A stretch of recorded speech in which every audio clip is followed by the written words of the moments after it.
This is a HeadGum podcast. This week on the program, holy shit, this one sucks. It's Cool World. I'm Andrew Jupin. Steven Sadak. Eric Siska. Chris Doodle. And we hate movies.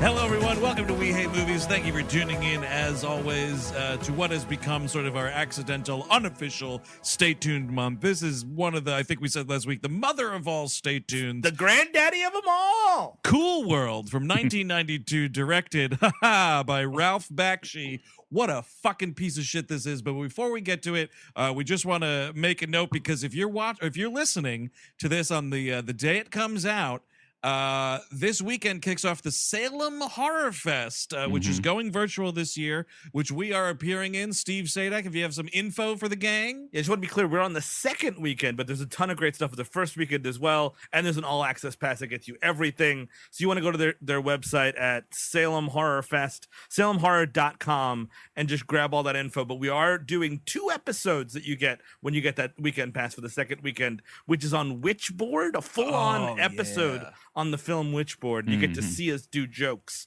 seeing us do jokes. And you also get a animation damnation on Tales from the Crypt Keeper, right? That's Crypt Keeper. Yeah. Right, Keeper, that's the big difference. We are doing the episode, what was it, Game Over? Game Over, about video game characters that come to life. Ooh. Yeah. Oh, yeah. So and we should say. What was that?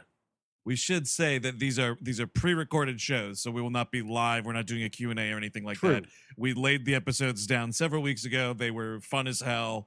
Witchboard, man, one of the fucking all-time craziest. Yeah, absolutely. It's live to tape. Let's Live- say that. yeah, That's yes, exciting, isn't it? Live to tape, dude. Exactly. Live to tape. There you go. See, Eric, you were the TV professional, man. I don't know all these fancy terms. What we should have done, if we had the foresight, we should have actually rotoscoped some cartoons in with us and talked to them and stuff that. Then we could actually do the jokes. I want a joke. I want a manifestation of a joke as a cartoon, and then you do it, right? And then you have fuck it. Yeah. Also that. Speaking of fucking cartoons, man, this movie Cool World. Oh, wait, hold on. I got to stop you right there real quick. Oh, what's that? I just have to hit play real quick. Coming soon to theaters. It's the VHS trailer game. Oh, God. When I hear that sound, my nipples get erect. It is the VHS trailer game. Yes, a bit of a surprise. I know I lied. I said it would be only once a month, but it was really great, you guys. I gave Steve the $3, so he is budgeted for the rest of the year to find VHS tapes. You are lying, and I would love $3 from you. I'd fucking welcome it. I would fucking welcome it, but I don't have it. No, I've given you $3 in the past, dude, and I will do it again. No, this is a movie that I literally forgot I had on VHS. So the timeline goes, I'm like, I got to do the VHS trailer game in September. Look at the schedule. I'll do it with Toy Soldiers. No trailers on that. Fuck you, Steve. I'll do it on Ricochet. Let me buy another VHS tape. Then the other night, I'm like, let's go. I'm talking to my wife. Let's watch Cool World. And she's like, well, we have that on tape, right? I'm like, no, we don't. And then she just goes and pulls it out. So there it is. Wow. This is unprecedented. 2 weeks in a row. 2 weeks in a row. I am wet about this, Steve. Let's do it. Yes, exactly. Just a quick reminder, I'm gonna give everybody 5 clues, and they're gonna go from point value 5, 4, 3, 2, 1. Once somebody guesses in that round, they are out and have to come in the next round, which is the next trailer. We're gonna keep score the entire season. The winner at the end of the season gets to use the We Hate Movies slush fund to buy a cameo of their choice to make a celebrity say some stuff that they don't want to say. Love it. Steve, do you have The update from last week, like what are the standings? Oh, Yes, Lord. I have it right in my brain. You and Chris are tied at 5 apiece. Eric is yet to get on the board, You know but it's what? early. You know what? We're not your playthings, Game Master. That's right. Thank you for reminding me. I am the game master right now. I shouldn't Oh, even yeah. answer Andrew's question until he refers to me as the game master only in this segment. I'm sorry, Game Master. I'll do my penance at our next Nexium meeting. Can I call you GM? Yes. Andrew also has to text me before he goes to sleep. Pulling up the covers, Master. Okay, slave. This Oh, isn't weird shit. at all. Master and servant. That's what this is all about, isn't it, you sick fuck? That's true. And I'm guys, I am waiting. I got a Dropbox links in your emails. Just you got to give me that collateral ASAP. All right, All right. ASAP. Steve, gonna- before I send you my collateral, do you want my pubes shaved or au naturel? That's a chef's choice there. All right, Okay. on with your riddles, Game Master. All right. So here's the situation. On the Cool World, we only have 2 trailers. Okay. They're both coming soon to video cassette. So these are movies that were out by the time Cool World was out, or were probably out even by the time Cool World's tape was out. Okay. Okay, now question, are we still operating on this buzzer system Yes. where we raise our hand in this group chat? We do, because the show is still remote, folks, due to the whole pandemic. Yeah, no, we Yeah. got to do this, man. You got to raise your hand or else there's pure chaos. And how else is the beloved Game Master going to know who to call on? You know what? You're buttering up the game master. That's a good idea. I'm starting to see why I'm not on the board. You gotta give me fucking collateral, dude. Uh-huh. Yeah, dude, start S'ing some D over there. What are you Yeah. doing? Come on, work for it. So there's only, by the way, I should say there's only 2 trailers because the third trailer, that was a trailer for the Cool World SNES game Oh, fuck everything. by famously beleaguered and defunct video game company Ocean.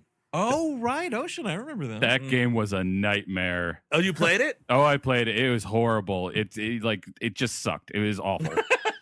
Much like the movie we're about to talk about. Okay, Yes. so Is it I about will- like fucking cartoons? No, What you're do you do Gabriel. there? You're Gabriel Byrne, and you're in the world, and like you're just like the little cops are like like Goombas, kind of like they come out and like attach themselves to God, I Also- played this. and the evil coins are also yes, the wooden pennies or Yeah, yeah, wooden yeah. nickels. Yeah. and you give like you have to bribe the first level is you have to bribe the bouncer that he bounces. Oh, right. That was a That's- great moment in this Yeah, movie. that's very good. all right, so 2 rounds of the trailer game coming up right now. Round 1, Mhm. the Game Master's Clue. Mhm. This is another shoddily animated film with an edge to it, one that heavily involves going to a fake amusement park. Eric just buzzed in. I'm going to go with Bebe's Kids. Eric is on the board with 5 big fucking points, dude. Oh, dude, that was like zero Yeah. hesitation. You knew Mhm. Bebe's Kids off the bat. I watched Nice. Bebe's Kids all the time growing up. You know what I, I don't found know out? why, I just did. Join You know the what perverts, Eric. You know what I found out in the when I was doing trivia for this? It made its theatrical debut 2 years after the comedian who was like the star, and they based it on his whole act. He was dead for 2 years, and then this movie came out. What, Really? Bebe's Kids? Oh, Yes. really? Yeah, I didn't know that. Robin Harris is the comedian's name is, and like the trailer is like a lot of his stand up because I guess the whole Bebe's Kids was a bit. Yeah. like, I remember this now that it was he like is doing all the bits from like I met this woman like thing. Yes. Yeah. so how do I? Okay, That's really. I did not know he had passed before that happened. all right. So Eric is on the board. All right. So now Finally. the final, just a quick one Oh, this wait week. a second. I'm sorry, but just really quickly, Robin Harris, the guy who created Bebe's Kids, Mhm. is fucking Sweet Dick Willie and Do the Right Thing. That's who he is. Okay. And he's fucking Pop and House Party. Mhm. Oh, I did not know he was associated with Bebe's Kids. You learn something new every day here on the VHS trailer game. It's weird because the IMDb lists him and Faison Love as doing the voice of Robin. So I don't know if like Faison Love came in and did an impression, or maybe there was the live action Oh. stuff that was Robin Harris and then it turned into Faison Love. I don't know. Huh. Gotcha. So Okay. just an F. Baby's Kids probably stay tuned at some point. Yeah, maybe. Yeah. I think also House Party, that might be a good like commentary track. Mm. Oh, totally, dude. Yeah, I'm a big fan of House Party. I've watched Baby's Kids about as much times as I've watched The Fugitive. We're leaving it there. Okay. Yeah, Chris, I don't care. All right. Game Master's clue for the second and final round for this game. An indie starring vehicle for one of the stars of Cool World that surrounds music, love, and an outrageous haircut. That's Chris Cabin. That's Johnny Suede. Yeah. Oh, man, nice. What was Johnny Suede? He's like, he wants to be like a rock singer. He's like wooing Catherine Keener. It's Brad Pitt, by the way. We should Brad say. Pitt Right, it's okay. Brad Pitt. And like, there's you saw this VHS. I know you did with him in a bathtub. I definitely did, and I think I always confused it with Cool World. So whenever I saw Cool World, I thought Johnny Suede was that movie, and Johnny Suede was Cool World. I didn't realize there were two mega dumb Brad Pitt movies from around the same time. And I should say, just because it's fun to say trivia sometimes, apparently Nick Cave was in this movie. Yes, and he is. Nick Cave had an idea for his first scene as Freakstorm. He would enter a bar and order a shot of tequila, but be told by the bartender there's no salt available. So instead, he would lick a woman's armpit after the shot. They filmed the scene, but it didn't make it into the film. Oh, it's at Nick Cave's fucking house, though. I bet you Definitely, anything. dude. We're keeping that one for the archives. So that is the VHS trailer game. After 2 weeks, Andrew's got 5, Eric has 5, and Chris has 10 points. Unbelievable. Love it. You know, that movie, Johnny Suede, was directed by Tom DiCillo, did Delirious, too, with Steve Buscemi and Michael Pitt. Living in Oblivion. Yep. Yeah. That guy. Interesting. See, you know, VHS trailer game, you guys, it's fun and educational at every turn. And wholesome. Certainly wholesome. Yes. Yes, so if ABC, if you want to put us on after the Celebrity Family Fuck Fest or whatever you guys do. Yeah, exactly. Game night, or Steph Curry's like shooting, golf balls or whatever. What about the fat guys from We Hate Movies talking about VHS trailers? Dude, I got to tell you, we were getting ready to watch the Emmys the other night, and we just had the station on to where it was going to air, ABC, I think, and they had fucking Celebrity Family Feud, dude, and it was Fall Out Boy versus Weezer. I wanted to fucking die. I caught the end of that as well, but I was blind drunk at the time. That place stinks of preparation, H. And for some reason, Fall Out Boy had Seth Green playing with them. Did somebody die, maybe? It looked like they were all there, and Weezer had everybody, but then like there was another woman playing with Weezer who I didn't know either. Did a boy fall out and they had to get Seth Green? That may have been what happened. All I know is that we turned it on, and I didn't know it was Celebrity Family Feud, and I was looking at the person who was standing next to Steve Harvey, and Chelsea and I both fucking laughed hysterically. I was like, look how stupid this guy looks. And then she went in the other room, and then I was like, oh, that's Pete Wentz. Anyway, so Cool World. Yeah. This is one of those movies, like we said, it was always a big stay tuned because people requested it a lot, obviously. We never got it in for Listener Request Month. This was the first time I had seen it in its entirety. I tried to watch it once before and heinously greened out before he even got to Cool World. And I'm glad I didn't finish it then, because I'm glad that today, September the 23rd, 2020, is the only time I have to watch Cool World, because fuck this movie. It is terrible. Bad. I mean, my lord. So I think so. Steve, at the top of the show, you mentioned this was like a granddaddy of a Stay Tuned, and that is very relatable here because Brad Pitt is playing a World War II veteran, sort of like your granddaddy might have been, if you're the right age. Mm-hmm. And he's one of these dudes that I imagine got like so friggin' horny overseas over Betty Boop that it's just a mental break with reality, and he puts himself in a pervo cartoon realm in his head. I think you're right. There's a break from reality because his mom dies. Maybe the rest of this movie is an acid freakout. This is the origins of the Order of Boop. The first seedlings of it. There is so much boop going on in this movie, man. And we should get out of the way now. This is a beloved We Hate Movies trope here. Horny cartoons. Ugh. I just can't take it. I hate it. I hate it. I mean, you can take it in doses, Roger Rabbit. It's just like it's a matter of like how much you're doing it. How far into the void are you staring? Okay, and I think the greatest way to sort of put it is there's no real scene in Roger Rabbit where Eddie Valiant goes, and you know what, Jessica? Why don't you close your legs? And then Jessica Rabbit spreads eagle on a fucking bed. That's fair. That's okay. Like that's the level of horniness.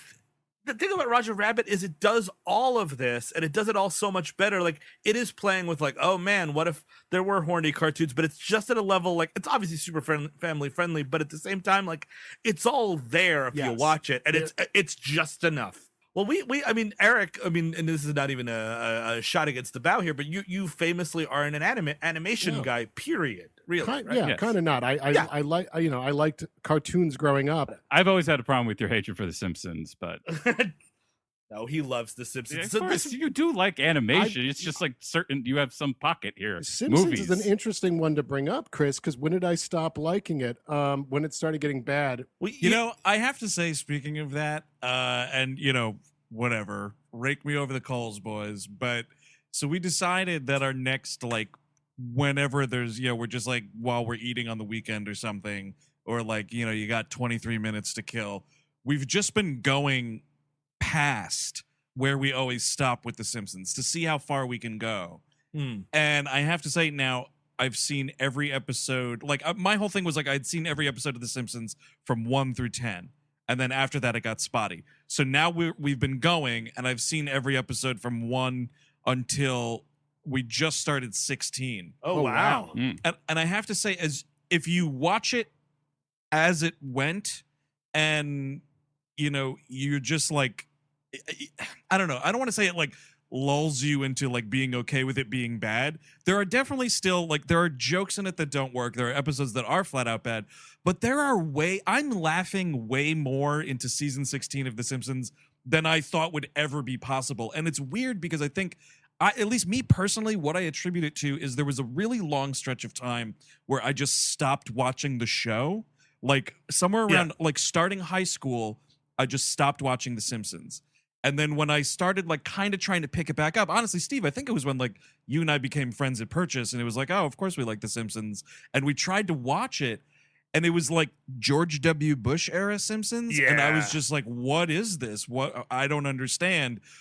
And it felt so foreign to me. And now just going through it, it's like you can see the natural progression of how they're just adapting to like what that current climate was. Although I will say you can also tell there are definitely some writers on that show that also enjoy watching Family Guy. Oh yeah. Because there are some moments that you're like, that's a fucking bad Family Guy joke. But overall, I have to say, still laughing in season 16. Right. Well, you're a frog boiling in water, FYI. And you know what? That's fine. But what in the ever-loving fuck else am I doing? No, I'm having fun. I guess that's true. But I guess what you could be doing is watching cartoons that you could perhaps jerk off to. Well, Eric, going back to what you were talking about earlier and your hatred of animation, you like The Simpsons, yada yada. You like enough. It's fine to like it. It's fine to like it. It's okay to like a movie. It's okay to jerk off to a cartoon. That's what I have to say. But I literally think this movie specifically is what you think all animation. It's like wearing beer goggles, and you get to see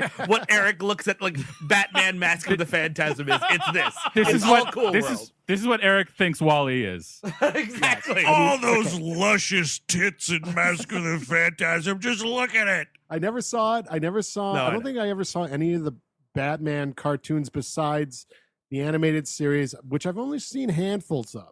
Interesting. Well, one day we're going to do that for We Love Movies for sure, because I love that movie.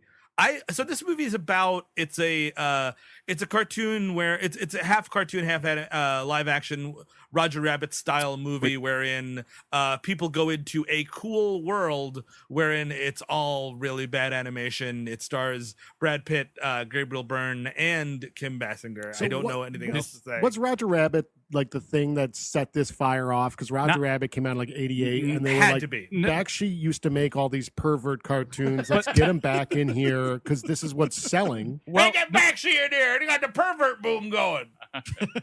Oh my God, they're jerking off to tunes again. Get them in here. We've struck cum. Oh man, God. White gold indeed, Kevin. White gold, boys tea. Can you believe that Hold on. cum is down to $2 a barrel? What? Dude, by the way, a barrel of cum, that's a lot of cum. No, it's worth pointing out that Bakshi, I think, was doing this way before Roger Rabbit was. Both like Heavy Traffic does this. The movie that's good, but I can't say the name of it, also does this. This meaning Blur Town? mixing animated characters in like real world settings. got it. Okay. But like Roger Rabbit was what put this on a map, Sure. on the map in a much larger way. I would say Roger Rabbit is why Cool World gets made. Right. Now, Specifically. Chris, I haven't seen a lot of the Bakshi stuff because obviously I'm sitting out of animation a little bit. Sure. But I did, he wasn't involved in heavy metal, but I watched heavy metal recently, obviously stoned, and it was all right. It wasn't that bad. There were moments, I docked it because it does have obviously those moments of, well, this is an adult cartoon. Take off that top there, Yeah. But it works because it's like an anthology. And maybe if Cool World was separated into different stories, it might work. Now, was any of Bakshi's other films anthologies? Well, not the ones I've seen, at least. I mean, there's kind of like in the one whose name I can't say. it goes back and forth like between stories, but it's not like a fluid story. Does that earn its name, by the way? I mean, I think it's one of his better movies. I don't know what you mean by earn it. Well, I mean, if you Does title the subject matter in the movie Yes. correlate to the title? I mean, I mean, yes, I guess. I don't know what that question It's turned into means. a Senate hearing. Yeah, all I'm of like a sudden. a senator. I don't know what you mean. I thought you were a big animation fan. Suddenly, he's kind of backing away. No, let me see if I can try to be the person in the middle here. please. Sure. So I yield my time. Eric, are you asking Chris, like, is it named that just like because that's the fucking sensational name we're gonna do, or That's what I thought. Does it play into like what the movie's about? It plays into what the movie's about. Okay, that's There's all a he was character. asking. There's a character named that. Yeah. Sure. Okay. Okay. Yeah, gotcha. Another movie in this ilk, which I actually just recently watched, adult cartoon, not quite as sexy but bad. Rock and Rule. It is What is that? It's like a rock and roll fantasia Is from a like chicken in that? There's a chicken star in that? that's Rock-a-Doodle, dude. Is that true? You Yes, just made a joke? it's 100% true. There's a film called Rock-a-Doodle where there's like an Elvis-y-esque, cock of the walk who comes yes. back to the hen house there. That's what I was thinking about. Rock-a-doodle don't. Yeah. I mean, actually, you know what? That one works. That one works perfectly. I'm getting my mojo back because I'm heated right now. Yeah, totally. No, Rock and Roll is like an Iggy Pop thing wherein I think Debbie Harry's involved as well, and it sounds so much better than it is. It really does. Yeah. I do think that I do like not a lot of anime. I like some anime. You can have an adult centered what do you call it there, animation thing wherein sex is involved, and that's okay because that's what adults do, and like it's a facet of life and it's fine, but it is what you can really smell it when it's like, okay, this is just JO material and that's all we're trying to do here. That's the thing is like, I don't watch a lot of, my like feature length animation kind of shit is like, I watch the Pixar movies, Miyazaki stuff is, excellent. The dude never made a bad movie. So that's like kind of my thing. But like, if you're like, hey man, like there's like, I just watched at Toronto, there's a new cartoon saloon movie, the Irish company that did like Song of the Sea and Secret of Kells. Their new one is called Wolfwalkers. It's fucking great, but it's like, kid geared. But I don't mind it when it gets adult. But you're right, Steve. When it crosses that line of like, you better be fucking tugging it, then I'm just like, I'm out. I don't need to be watching Because cartoons. there's so much. I mean, so yeah, we start off. It's 1945. We're in Las Vegas, which is wonderful. And it's Brad Pitt comes back from war. He's playing Frank Harris or Frank. Is it Frank Harris? Frank Harris, I Frank believe. Harris, Yeah. Yeah, Frank Harris. Yeah, he's playing Frank Harris, who's a guy who comes back from war. He gets picked up with his mom. It's a very sweet scene. He does this thing where he's like, "Hey, Ma, close your eyes. Close your eyes. Keep them closed. Keep them closed, Mom. I want a motorcycle and a poker game for myself." Oh, okay. Great. I'm glad you really built this up for me, honey. I thought it was something for me, maybe like a car would be great. It's also because he says that he won it in a poker game in Italy. And I was like, so did our tax dollars pay for you to ship that fucking bike over here? Dude, what are we Yes. talking about? That's definitely gonna be 2 seats, honey. That's I'm sorry that the motorcycle takes up 2. I'm I sorry. also shipped a bunch of cocaine back in the coffins of my fellow soldiers. Yes. Exactly. Ma, close your eyes. Close your eyes. It's coffins full of cocaine. I gotta say, I was quite shocked. So this is 92. Figure they're shooting in like 90, 91. Because I don't know how long the horrible animation took to do. Maybe a fucking long weekend by the looks of this movie. But it had been a while since I'd watched like an old Brad Pitt movie. And Yeah. he looks like a goddamn baby and he sounds like a baby. Like similarly to how when people are like, oh yeah, like such and such, some 9-year-old episode of We Hate Movies, and like we listen to a clip and it's just you got to turn it off immediately. You're right. We are aging as well as Brad Pitt is. for Oh, sure. absolutely. In every way. I mean, even this movie though, he could get it right. He could pound my doodle. Absolutely. Oh yeah, no, there's nothing like knocking him here. It's just it was shocking to me. He could Going clog up from- my coloring book. Uh-huh. He really melts my crayon wax. I actually kind of think he's bad in this, like outright bad in this. Of course movie. he is. Everybody's fucking bad in this movie. But like this is the kind of character he was playing around then. But like he plays it in Thelma and Louise much better because he's supposed to be actually a con man, whereas like this, like he's supposed to be earnest and nice. And I'm like, well, I don't- big difference here, Chris Cabin, is that Thelma and Louise, real movie. He's acting against people, not tennis balls or Exactly. whatever it was. Exactly. Exactly. And that was all. And I mean, because yeah, like when you see him, even like when he has scenes where he's like acting with Gabriel Byrne later in the movie where they're in the real world, it's so much better than when he's talking to fucking 3 cartoons and like not reacting to things. It reminded me of whenever you watch like audition tapes of people and it's really stilted and weird and it's like Hugh Jackman talking like to Bryan Singer off screen like, I'm the Wolverine, I'm in a motorcycle now, and he's like rooming around an audition room or whatever, which is hilarious to watch. It's a truck scene, but whatever. But like it's like that stilted, quiet kind of nothingness. he looks like he's trying to find the ghost in the room. Yes. Like he's hearing and he's like, "Where are you?" Well, and that's the thing, because like Eric, you made the gag about tennis balls, but like this is way before that technology, obviously. And I feel like this movie was so goddamn cheap that it's like, yeah, I don't know. She's going to be standing probably somewhere over there. So just look that way. Do your best. We'll figure it out. Exactly. Someone's just feeding them lines, and it's like because Gabriel Byrne's bad in this too. Oh, for sure. Yeah. But I do think Brad Pitt at this era he easily could have been, if a couple things broke differently, he could have been Luke Perry or Jason Priestley really easily. Oh, no doubt about it, dude. You're totally correct in that. I mean, if you're looking, like, if you were to be like, okay, like, let me see what this Bradford Pitt character is all about, and you go and watch like this, you'd be like, I don't know, he's some hunky man meat, but other than that, I mean, those guys are handsome. He's beautiful. Like that's true. like that's the thing with it. Like Legend of the Fall doesn't do well if it's just a handsome guy. It only does well if the guy is beautiful. That's true. He almost looks animated because he's, the picture perfect man. A gorgeous human being. Was Legends of the Fall the one that really like sent him, Chris? I think that was like when they were doing a lot of interviews and he was on a lot of magazine covers, like with his shirt off and I mean, because Thelma and Louise, he's not big enough in that movie to really be like a main part of it. That was the year before this. He had this and Thelma and Louise and Johnny Suede in the same year. River Runs Through It, I think, is probably one of the breakthroughs. That's this year also. Yeah, that's same year. 1992. Oh shit! And also 1992. I'm going to be spying on this at some point. What is it? I got a little ways to go. He's in a season 4 episode of Tales from the Crypt. You guys. Oh, yeah. One more Brad Pitt fact, and because I wrote down he could have been on 90210 or whatever.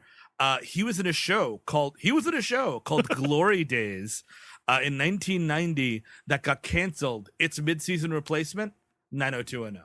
Wow. So that's how close that got. Was that Holy that shit. a high school or college type of? It was a guys High school. Yeah, guys after high school, blah blah blah, figuring it out, kind of a thing. Yeah, they're starting to go different ways. Yeah. It's called Glory man. Holes. Yep, that's what it was. They're going to different. Coming up glories. next after the ball game, we got the season premiere of Glory Holes. This budding television star Brad Pitt coming up next on Glory The Holes. review says it sucks. Oh, sure does.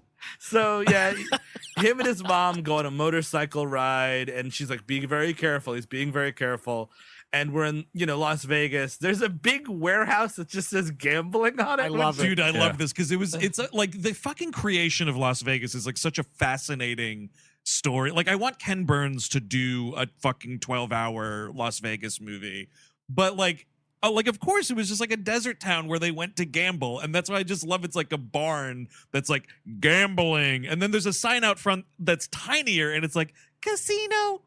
Even that little shack was owned by Lansky and fucking Bugsy Siegel. definitely. They had their fucking hands in that one too. Don't you worry. They got a piece.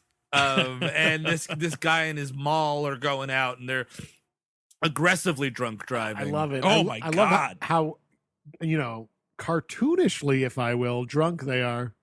Yeah, I mean, it is kind of drunk driving is not funny, but this was kind of funny. Like the way that they are acting is very cartoonish. This is the best part of the movie. It's the funniest part of the movie where they hit Brad Pitt and the mom off the motorcycle. Yeah, the mom is killed instantly. He's Brad Pitt. Flashback City, dude. Yeah, dude, this was rough. Actually, you know what? In this moment, when he starts having the flashback right here, I was like, oh, this is actually a sign that he's a good actor. Yes. Because this is a thing where it's like he doesn't have to worry about looking at a fucking thing that isn't there. You know what I mean? And it's just like him freaking out, having this flashback, thinking that there's been like mortar fire or whatever. Call of Duty, Cool World. Oh man, Oh man, you gotta there get are those doodles dudes out there that'll fucking buy that game. Don't worry about it. So like, Wait, you know, which gun am I supposed to use on this game? I got slash in my sights. Take them out. so like he is freaking out over the dead mother and thinking that there's he's under fire and everything, and we cut kind of confusingly to like this little cartoon scientist being like, oh boy, my spike is starting to work. And then like it cuts right back to this man having a shell shock, PTSD. And I'm like, oh, that's what this movie's going to be, isn't it? Right there in that moment when I saw that little turd, I was like, I know I'm going to hate this movie. So you'd never seen this even at all, not even like glancing on it on cable or anything like that. That's no, weird. this was I've always known what this movie was. Yeah. It was a big, you saw the VHS at the video store kind of a thing. And then like, I think it must have been like 2 years ago, maybe. I was like, you know what? Like, let's finally check it out. You like Brad Pitt, you like Gabriel Byrne, you like Kim Basinger. Let's see what's going on with Cool World. And I greened out like pretty much here, like at the motorcycle accident, and that was it. I never went back. I see, because I like once this was on rental. This wasn't an in theater. This was a rental for me, and I remember break the quite tape? a little bit. I'll be honest. I mean, like all I remember about it was the Kim Basinger cartoon. Like I don't remember Yes, the plot at all. I don't- remember. Go ahead. Oh no, I watched this as a kid, kind of like, is this sexy? And I was like, oh no, it's not. You know what I mean? Like it's just one of those like I wanted to see. I knew it was supposed to be sexy, and I wasn't supposed to be watching it, Right. et cetera, et cetera. And then I was like, I expected it to be much more whatever that it was, and I'm like, this is kind of terrible. Did you watch it all though? I can't remember it even. It was on Yeah. HBO or whatever the hell it was on. I definitely saw parts of this like as a teenager, and I think I was like, "What do you guys know?" It's just Eric alone in his living room. Like, what do you guys know? Stands up in the middle of math class. What are we doing, people?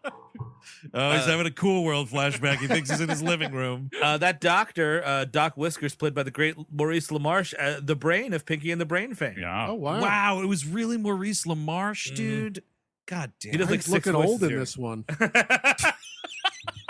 So Those glasses are nice, though. I wonder where he got them. Yeah, I mean, and this is he's like very Betty Boop drawn. I feel like in that way of like he could be one of like that grandpappy that she's always hanging around with, that old fucking dude. tweaker. Yeah, totally. He like she's going over and like pity fucking that guy.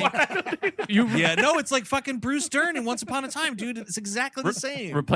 Take the glasses off, put a monocle on and a fancy suit, and he's like Daddy Moneybags. Yes, man. Betty Boop was a super spreader event.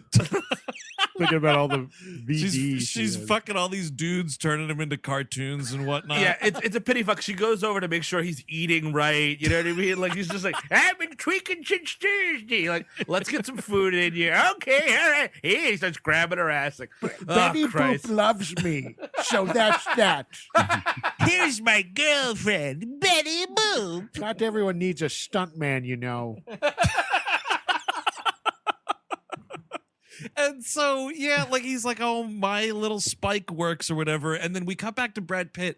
And like, as they're loading his mother's corpse into the ambulance, he starts screaming and just vanishes from the desert and is blasted into this cartoon realm, which is like, you can't see anything. It's just like all totally dark with like some spotlights. And he lands kind of like in front of this professor. And the scientist is saying like, I was trying to go to the real world, but I brought you into cool world. I was trying to find my girlfriend Betty, and you showed up. First of all, why are we I mean, like, I guess if I got to name my own reality, I'd call it Cool World. But I don't know, Would man. you? No, probably not. Because that is sad, dude. Like, I'm going to create this fantasy world. It's my cool world. I guess it is such a dumb name. It's like a bad screen name you get stuck with. It's like, oh, now the world is called Cool World because I started this 20 years ago. Cool World and its sequel, Awesome Planet. And like this is when he's just talking. He's like, he's kind of very resigned to his fate in Cool World because obviously he's so devastated by the loss of his mother. And we cut forward to 1992. And dude, we are fart rocking in a Las Vegas prison, man. Holy shit. And here's Gabriel Byrne in prison. We're told at one point because he murdered a man who was sleeping with his wife, but the movie doesn't bother to explore that at all. I need that story. Yep. I need that story. I mean, it's very fascinating. The Gabriel Byrne character, it represents like the criminality of animators. And this is the character that probably represents Bakshi in a way. Like the lust is so strong. He will murder for it. Yeah, I mean, some people take up religion in prison. Some people just read. Some people exercise a lot. He just had to make jerk-off tunes. That's how he took the time. I think it's because you don't get pornography in prison, so you're just doing your cartoons. You're like, well, I find that I can't get a Playboy with big bazambas in it, so I'm gonna fucking draw them. Yeah. What planet are we not able to hustle fucking pornography into a prison cell? Here's my problem. This dude's got a fucking drafting table in his cell. What is that? Did Red get him that? Like, does he know a man to get it? You know what I mean? Did he talk to Red in the yard and he got this fucking 12-foot drafting table? Gabriel Byrne makes the best Bruno in the joint, okay? So he can get whatever he wants. Or does everyone? Maybe this is C block for cartoon block, and everyone's got a drafting table in there. Maybe it's a creative arts prison all around, dude. Like remember when Oz was doing Shakespeare? Sure. And fucking Schillinger got murdered. It's like that. Like we're doing plays. Maybe there's a short film class. We're trying. The state of Nevada is really trying to cut down on the recidivism rate. Oh, so somebody's got an editing bay in his cell. Is what you're saying. Exactly. Right. It's a group effort, man. Like, the line producer, he's in another cell, You're right, Throat Slash Larry. The use of space in Antonioni movies is poetic. Can I hear more from the rest of the audience here? This is a prison film club. Wow, they're all doing that. Meanwhile, this little creep is drawing fucking naked ladies. Well, he's drawing titty tunes, dude. Let me point something out. In the trailer, they suggest that he started it in prison. See, and again, dude, it doesn't matter because you're not telling me that in the movie. It's amazing how terrible this movie is written and constructed. Yeah, this is to reinforce how cool World is because it's like an outlaw art form. Right. Yeah. So, I mean, and it's totally fun. It's actually more interesting if it's like, yeah, I created this in prison and it took off and I've got this weird following and whatever.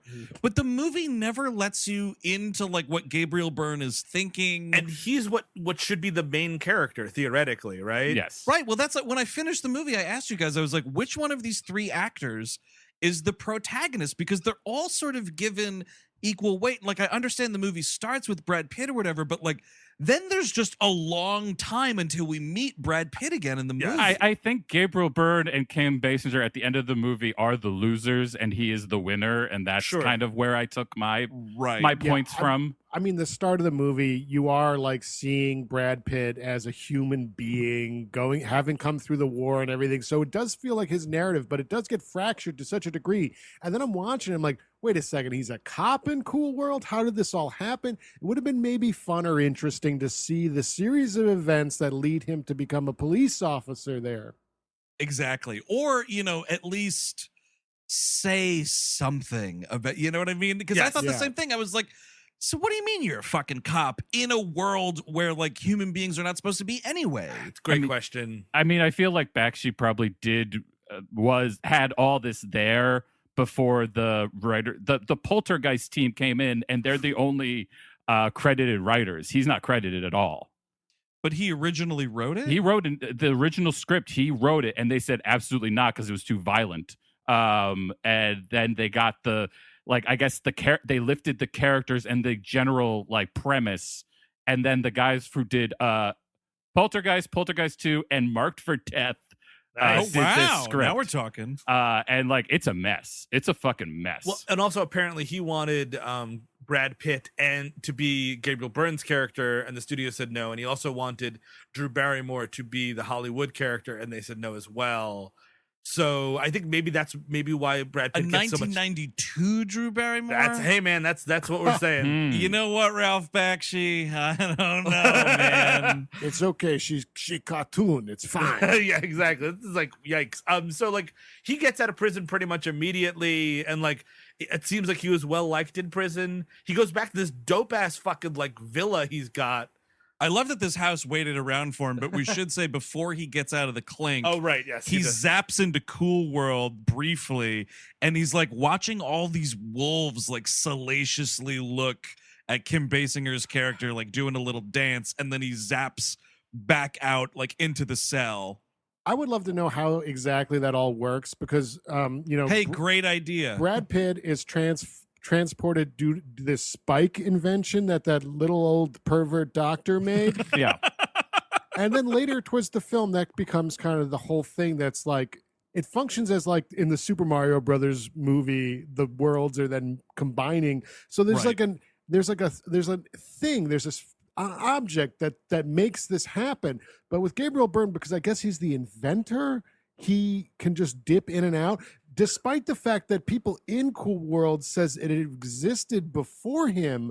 So he just, I guess, taps into it and then draws what he sees that world is. Well, see, that's why, I mean, so much of this movie doesn't make any sense because it's like, if Gabriel Byrne is creating this cartoon comic strip or comic book line in the 90s from prison, how did this little turd exist back in the 40s? Yes. I think there's something to be said about the fact that like when we're in the 40s and Brad Pitt goes to this world, there is nothing there. It is just like this void. Yeah. You know what I mean? And then maybe you're supposed to believe that Gabriel Byrne was able to sort of like fill in question Or- mark. the details and stuff. The first guy comes to Betty Boop, and then suddenly Cool World starts existing, like got life sparks within. Oh, that Yeah, yeah. makes sense too. Well, it's this thing where, and we should talk about this, when you go there, you finally see what Cool World is, and it's one thing. I mean, like Roger Rabbit. The thing is, all these cartoon characters that you see, they're established characters, whatever, but like they all like in a scene, they're like, I'm at a bar, I'm gonna go get a drink. I'm at a bar, I'm going to the bathroom. I'm at a bar, I'm enjoying this dance. It's like just like bad animation on loop, and sometimes it doesn't even matter what the characters are doing because Very no one's true. reacting, and it's like so frustrating. I mean, Roger Rabbit has like a point to it. It has a narrative. You understand Eddie Valiant's like whole motivation. Yes. Yeah, exactly. And I mean, that's the other thing too, Steve. You're totally right. Like every bit of animation in Who Framed Roger Rabbit like means something. There is so much shit in this movie. Like you said, it's just like this cacophonous tornado of animated garbage, but then also like those weird moments where shit just flies by the camera and they don't like those like flying skulls. And there's a moment where like Kim Basinger's like doing something sexy and all of these other little like animal looking things are just like running across the screen, but like they're not in the scene. I have a theory on this. Okay. I think it's ghosts of doodles that never happened, maybe. Got like he it. ripped up or didn't complete. Oh, so what did fucking Tom Cotton make this cartoon?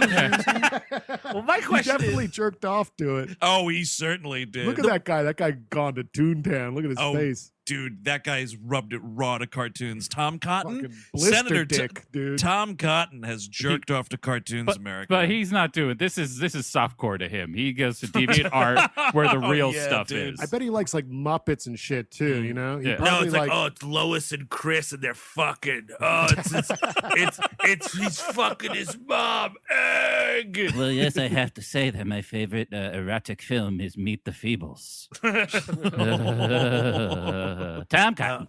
My most erotic film is Stewie Gets a Bath or whatever. But my thing is because they call, so we find out that humans are called noids, which is hilarious. right. And for short for humanoid, but also you gotta annoy the noid.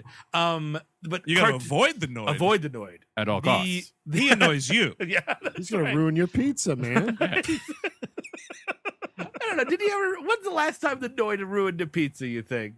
Oh, well, I think Well, they put him down, didn't Domino's? that's right, They they put him gassed down. him. Yeah. for ruining pizzas. Yes. It's like, you've ruined your last pizza, Noid. It's the execution for you. That would be hilarious if instead of doing the like I know our pizza sucks thing, they're like, we're sorry, but the Noid was making all the pizzas. Yeah, That's he what it made is. subpar sauce, subpar cheese toppings. The Noid is like Santa Claus for Domino's Pizza, right? He's in every location at once. He's making all the pizzas, doing a terrible job. Yes. but We're so- firing the Noid today, we swear. Now, the whole Noid thing, like the fact that in Cool World they have a slur against humans, yet there's only one human, which is Brad Pitt, and he's a cop. And how did he get that authority if people actually don't like humans? And why aren't there more humans if we're talking about humans to this degree? Great Well, question. we've like that's the thing. Like they've mentioned like one of these fucking disgusting things mentioned something about like, you know, every once in a while a human coming through, but like there's no Mention as to how or what. infrastructure for this fucking stupid idea. So like They say somewhere, I think Brad Pitt's like, oh, is he just another guy coming through on a dream? So I guess sometimes you can dream and go to Cool World? Question mark. you can dream about fucking a cartoon. But so the cartoons are called doodles, and my theory on this, and it gives me way too much credit. It's like anytime you doodle on your notebook, it goes here. So like that big pointy S is like the mayor of Cool World, I guess. He's got the voice of Keith David. Oh my god, that would be awesome. And every time he talks, like it just kind of like glows like Wow. in a pattern with his speech. Bow before me. I am the weird S. As the mayor of Cool World, the shiny 3DS, I will proclaim and remind I didn't take it out for air. Us, the stick people, vote against this. Yes, excuse me. You senator from Cool World District 4, half-drawn Wolverine. What do you have to say about this? Kill me!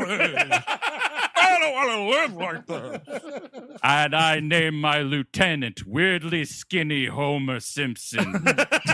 Okay, and what do you say, veiny cock and library book? A lewd drawing of Mrs. Sanderson. Please put your. You have to be naked all the time. I'm sorry, I forgot you the lewd drawing of Mrs. Sanderson. I apologize. My army of very hairy testicles. And our cousin from a different realm that we've accepted as one of our own, the calculator that says boobless. That's all way better than Cool World. It makes some sense. At least like it's like, oh, every time you imagine something, it comes here, and they all like live in this chaos or whatever. Because it is just, I mean, one of my notes is this hell? Because it sure seems like it. Yeah, like, at least like cartoon hell. Like again, Roger Rabbit. I can go to a bar. I could maybe hit on Betty Boop. And I could like go home and be done with it and like sleep in a relatively quiet fucking, subdivision. But here, there's just fucking like chaos and shit, and, like babies pissing on things. Well, because the other difference. There's he's wearing a diaper. First of all, Steve, he's wearing a diaper and he has a Freddy Krueger claw hand. So stop. And he pisses on things. You're right. He pisses in someone's mouth. Right? He does that God. little thing. Yes, I forgot about that guy. Because that's a character awful. That's not a character, by the way, in case you're wondering. Also, yes. Right, but he's got fucking more screen time than Brad Pitt does. He does. It's a lot. They're like this. truly a There's lot. this trio of like whatevers that are hanging around Hollywood. I guess they're kind of her minions. One is either a baby or a man dressed as a baby with Freddy Krueger. I don't know. He's a little monster. Yeah. Yeah. No, I know. It's what it is actually. It's he looks like when like the little baby in The Incredibles, like Jack turns into like the little devil beast. Sure. That's what it kind of looks like, but much shittier. He also has like a Norma Desmond cartoon next to him. Yes.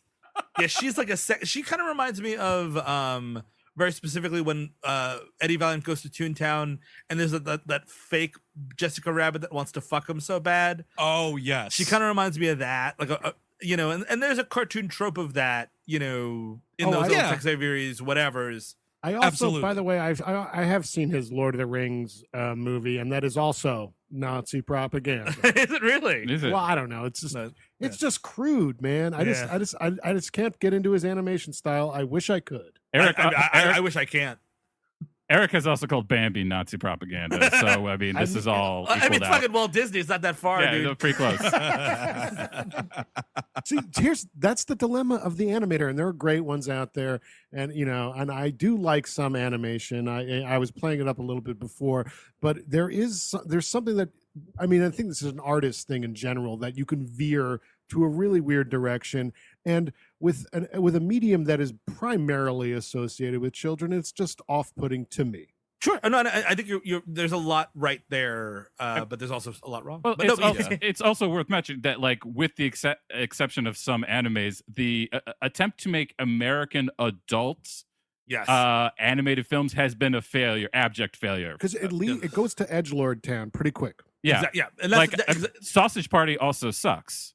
It's got to be in your face. It's like, and that's the thing, is like, the best of anime is for adults, but not in your face. Like Akira is not like trying to gross you out or something. Akira is good. Like, Yes.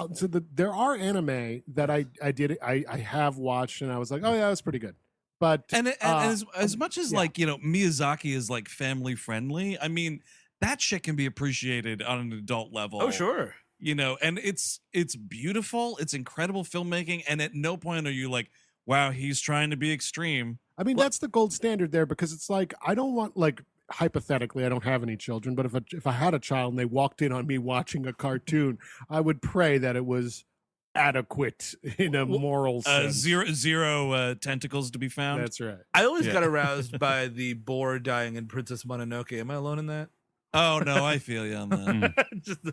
And I don't know. Sometimes if I look at Porco Rosso the right way, dude. Oh, you did that. He can Especially get if it's the dub with Michael Keaton doing it. I don't know. Something about that. it. So Take me in your plane, pig man. Fly me into the clouds, pig man. Just me and you to be alone. he Scout me, pigman. Jack Deebs goes to a comic book store, and this is the problem. He goes to a comic book store, and like apparently he's like some fucking god. He's got a 6-stack of comics, which I do want. One on the top is the New Gods, which I'm like, ooh, that's a good run. Dude, you could see what the comic books were On my VHS tape, somehow I did. Wow. If Good eyes. If you know how to look. And people are like sniffing him around, and like when he goes to pay, there's this fairly sexy lady that behind the counter is like, oh my God, you're Jack Deebs. And like everyone's like losing their shit about it. And like she like pretty much throws herself at him. He's like, no, sorry, sweetheart, I gotta go jerk off to a cartoon. He's like, go out on a real human date with this attractive lady. Look, Dude, you've been fucking jerking off He- for years. Exactly, he's out of prison. To your fucking pencil drawing. she looks like a member of a cover band of the B-52s. What else could you want? Mm-hmm. Yeah. Look at that Totally. bouffant. Come on. Wow, actually, you're totally right. Yeah. And like she's like, hey, maybe we can get some coffee. I have to, no, I've got to go back to Cool World, young lady. Dude, it's so sad. I have to go back to my friends and tell my stories. No, get fucked. I mean, also, if one of your first stops out of prison is the comic book store, please get the fuck out of here. Well, Honestly. excuse me, I have to get the fuck out of here. Okay, good. That's good. Okay. All right, so we're continuing the episode. Steve is logged off. Yes. Bye, Steve.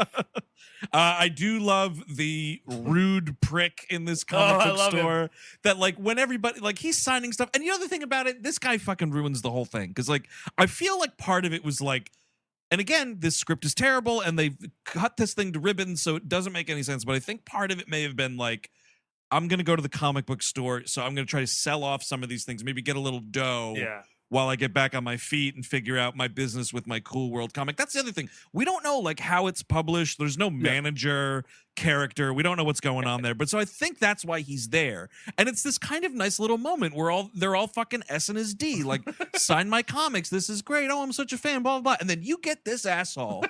I love him. The size of the cartoon comic book guy on The Simpsons. And he's like, Hey, Deebs, why don't you do a book on that guy you murdered? And like everybody goes like totally silent, like total douche chill. And he's like, you killed that guy you found in bed with your wife. Hey, Deebs, how about a comic book about that? And I was like, how about you drop dead? My favorite character in the movie for sure. And like, yeah, I don't know, maybe I would be like, fuck that guy. That guy's a murderer. Like a straight up murderer. Come here and see this reformed murderer. Come here and what, see man? the reformed murderer.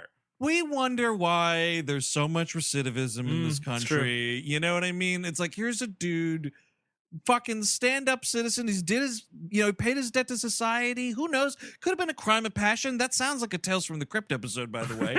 And like, we that's the thing, is like, you don't know any of the circumstances, so you don't know how to feel about Gabriel Byrne's character. They refused to tell me what happened, so I'm going to assume he was in the right. Okay? I'm just going to assume that. So you're going to have to deal with that shit now. Listen, Well, all one way or another, homicide- dude, he's paid his debt to society. Absolutely. Kevin. Yes, We should and all, say- all oh, yeah. homicides are justified, and that's that's how I look at the world, and I jerk off at cartoons. We should say, and Tom Cotton. as resident comic book expert, for sure, I should say very specifically, there has never been, and that's reason number 2. This woman is, fairly aggressively hitting on Gabriel Byrne. There has never been a man this good looking anywhere near a fucking comic book. Are you fucking kidding me? Have you seen Frank Miller? This motherfucker can defend my realm, I'll tell you that much. That's a Gabriel Byrne movie. I'm sorry. People don't know it. Oh, The Defensive Realm Chris, is a pretty good you movie. You can keep it. Excellent. Hey, We nice. should also say, I think my favorite Gabriel Byrne performance was a comic book movie when he played Johnny Storm in Hereditary. That was awesome. Mm-hmm. He said, "Flame on." Yeah, I got it. I had to think about that movie for a second because I've seen it one time and I was like, what? Yeah, Oh, same. right. Oh, right. People burning to death in that movie. Yeah, so he sells all those comic books, and then the dude says that he kind of gets out of there. He fucking goes back to Cool World, and it's a little bit of a longer stay this time. He's like tormented by all these cartoons, and he meets Hollywood here, and it's Holly, Holli, and then a capital WOULD. Mm-hmm. And she's fucking coming on to Gabriel Byrne, and he's like, oh yeah, finally, here we go. And I think it's she to him says something about like he's too hungry for, or she's too hungry for what he's got, or he's too hungry for what she's got. I don't remember the delivery there. It's something. I think it's her to him. By the way, speaking of Hollywood, did you guys see the trivia? I think I saw it on Wikipedia about the Hollywood sign and how they put a 70-foot like tall cutout. Oh, it's a giant woman cartoon. She's sitting on the D, obviously, of Right. Hollywood, and apparently a lot of people were pissed off about it.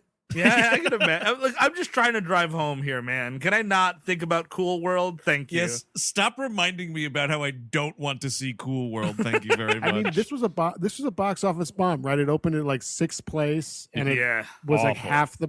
It only like an entire run in theaters got half the budget of the film. Which was a small budget Oh. to begin. It made 14 and it cost 30 million. Yeah, Oof. But Holly's character we should talk about because she could be a main character or the main character.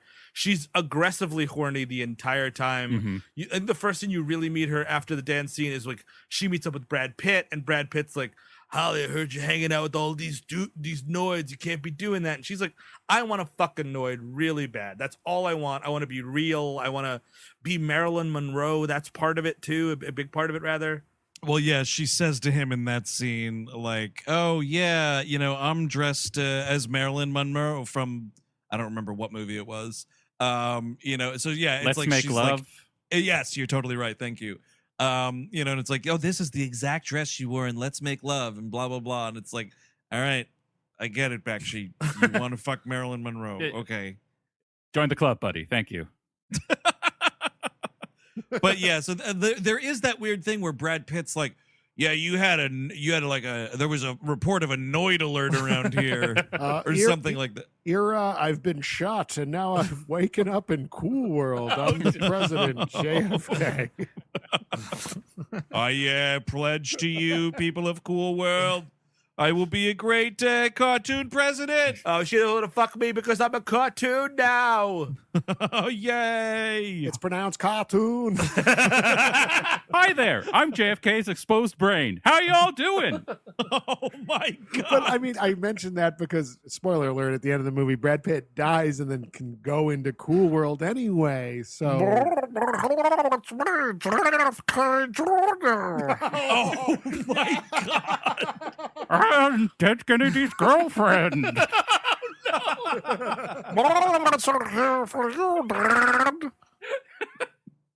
Oh, my God. I don't know how he love can it. be underwater still if he's running QAnon or whatever those I think morons believe. I think he's a merman in Oh. Cool World. Yes. That's how that works. is I is see. Q of QAnon in Cool World? Is it Q World? Q instead of a C? Is that? That's a great point, Eric, and I do think that there is an Ethernet cable that fucking links up to 8chan in fucking Cool World for sure. Yeah. Oh, Oh, absolutely. dude, people like having sex with Pepe the Frog. Yeah. Oh, totally, dude. They're fucking pounding that little guy. That poor little bastard. Matthew Fury gets dropped into that place. Oh boy.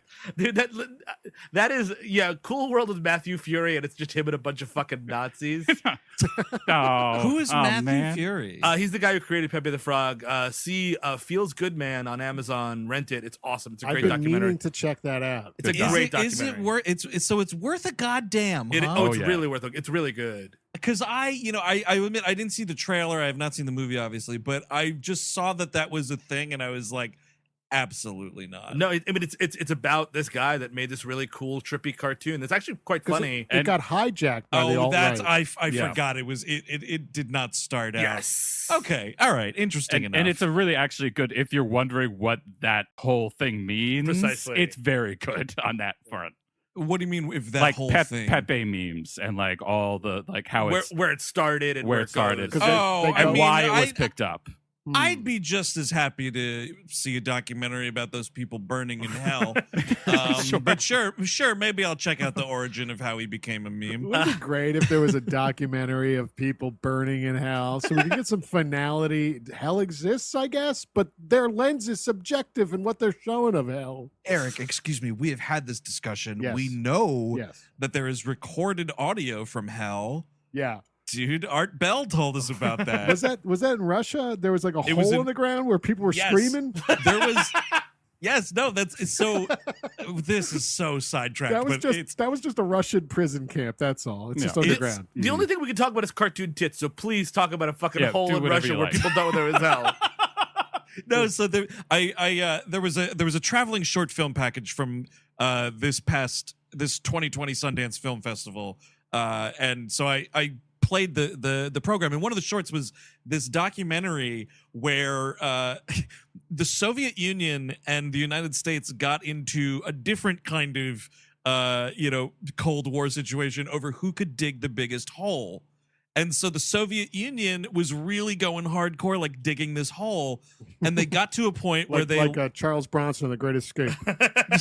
yeah, but a long way down. Yeah. Oh, of course. They put like a microphone down there or something, and like they heard a bunch of stuff on the recording, and immediately it was like, oh well, that's got to be hell. And so then it just turned into this thing where like these crazy evangelicals and all these conspiracy nuts like Art Bell and everything. It's like tape trading of back in the old days before YouTube. And we're sending our love down to hell, all the way down. Exactly. And so then all these people started passing this around, and you can still find it on YouTube, and it was like the voices of hell. And I think they actually determined it was like just like the sound of seismic shifting and shit, because they were that far down. But it does sound like wailing human voices. And I used to listen to Art Bell on YouTube years and years ago at my old job, and I'm unless they took it down, that episode is also on YouTube of Art Bell, and Art Bell was a treasure. Well, Art Bell is still broadcasting live from hell. Is that correct? Yes. Oh, actually, he died and went into Cool World. Oh, that makes sense. Top of the Rocky Mountains here in Cool World. He did broadcast from Nevada, just like Brad Pitt here at the start of the film. Right. Yes, I'm on a mountaintop that's smoking a cigarette and has sunglasses. He tells me that the weather is good and fine. Wow, sounds like he's in California. Could we talk about the weird guy that's like purple and he looks like a fucking weird Roger Plotz from Doug? Yes. He does. This was a dude that I thought for a hot second was the villain of the movie, because he should be, because he's actually in the movie. That, yes, but also I thought it was a weird thing where Brad Pitt was also voicing this guy. I did too, but it's not the case. Yeah. But he's just, I mean, like, he does nothing. He's like kind of a villain that wants to fuck Hollywood, obviously. He's dating Hollywood at the beginning. God. Right. And towards the end, he eats crinkle cut French fries, which is probably the best animation of the film. Also a sign that he's a villain. You don't like crinkle cut? I don't like crinkle cut. I'm not a crinkle cut fan. I'm not a fan. I'm all right with it. I'm not a fan. I'm a steak fries person. No, you're not. I am indeed. Steak fries. I like steak fries. Listen, why don't you just eat a whole sack of potatoes? I might just do that, Dad. I am co-signing steak fries, but I'm also caucusing with wrinkle fries over here because I like them both. I think the thing is, a fried potato, sign me up, dude. If I could throw a baked potato at me, I'd eat it. Well, that's what you're getting with the fucking steak fries, a baked potato. Best of both worlds. I think if you took like 5 steak fries and put a rubber band around it, that's a potato. Also, I want to give credit. I had to look up the movie. The short is called "The Deepest Hole," directed by Matt McCormick. That was at Sundance this year. I don't know where you can see it outside of this traveling thing, but maybe like Google around for it. It is well worth the watch. Oh, it's good. How long is that again? Like less than 10 minutes. Okay, cool. I'll watch it then. Well, we're looking forward to director of Baraka and Sam Sarah's new movie, Ron Frick, his new movie about hell called Fucking Hell. So whatever. I mean, like that guy's just around. He comes to nothing like everybody else does. Basically, Gabriel Byrne finally gets into Cool World for good now, right? This is how it goes. And when he gets there, like, there's this whole sequence where like these three the weird baby, the lady that wants to fuck, and these other things are around, and they're like, and this is kind of like a mission statement of Cool World. There's a very Disney-esque rabbit that's like really cute, and it wants to like gamble with them something, and they're like playing dice. Yes. I think they're like shooting dice. And this rabbit is like who rats on them to the police because they're like, oh, I see there's a human being like canoodling with a doodle, like I'm gonna narc on them or whatever, because they are like chased by these weird, like, Keystone-ish kind of cop sort of things. Absolutely. They're definitely Keystone-esque cops. And that's what I think the baby pisses on them, actually. he does. Yes, yeah. Yep. Which is pretty great. But while they're doing this, they've kidnapped Gabriel Byrne and they're taking him to Holly. And Gabriel Byrne does not have a lot to do when he gets to Cool World. Really, It's crazy. He should be he should be fucking Neo at the end of the first Matrix movie or something in here. I would be having a fucking heart attack. Or I'd be like, oh man, bad skag. Oops. Yeah, totally. I point this out a lot, but like the reaction is not, appropriate to what you are looking at. No. Which is to say, if I was beamed into Cool World, I don't think I'd stop screaming. No, and I would You know not. what I mean? And I wouldn't want to stay there. Or if it's a thing, like if it was a thing that I also knew that I created, I would just stand there and be like, well, I'm crazy now. Mhm. Like I've lost it. Yep. I'm inside my cartoon world that I created with my hands while in prison. Okay. That's what it feels like to do this podcast. By the way. Absolutely. Well, especially the last 10 months. Quick question around the horn. Anyone see Monkey Bone? Is Monkey Bone better than this? Worse than this? It has to be better. Monkey Bone is a much better than this. Okay. A might It's a side movie, better. right?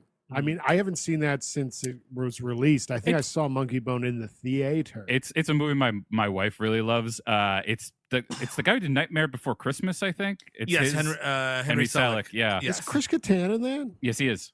Oh man, It's Catan and like Brendan Fraser, right? I saw Chris Kattan recently, and The deli?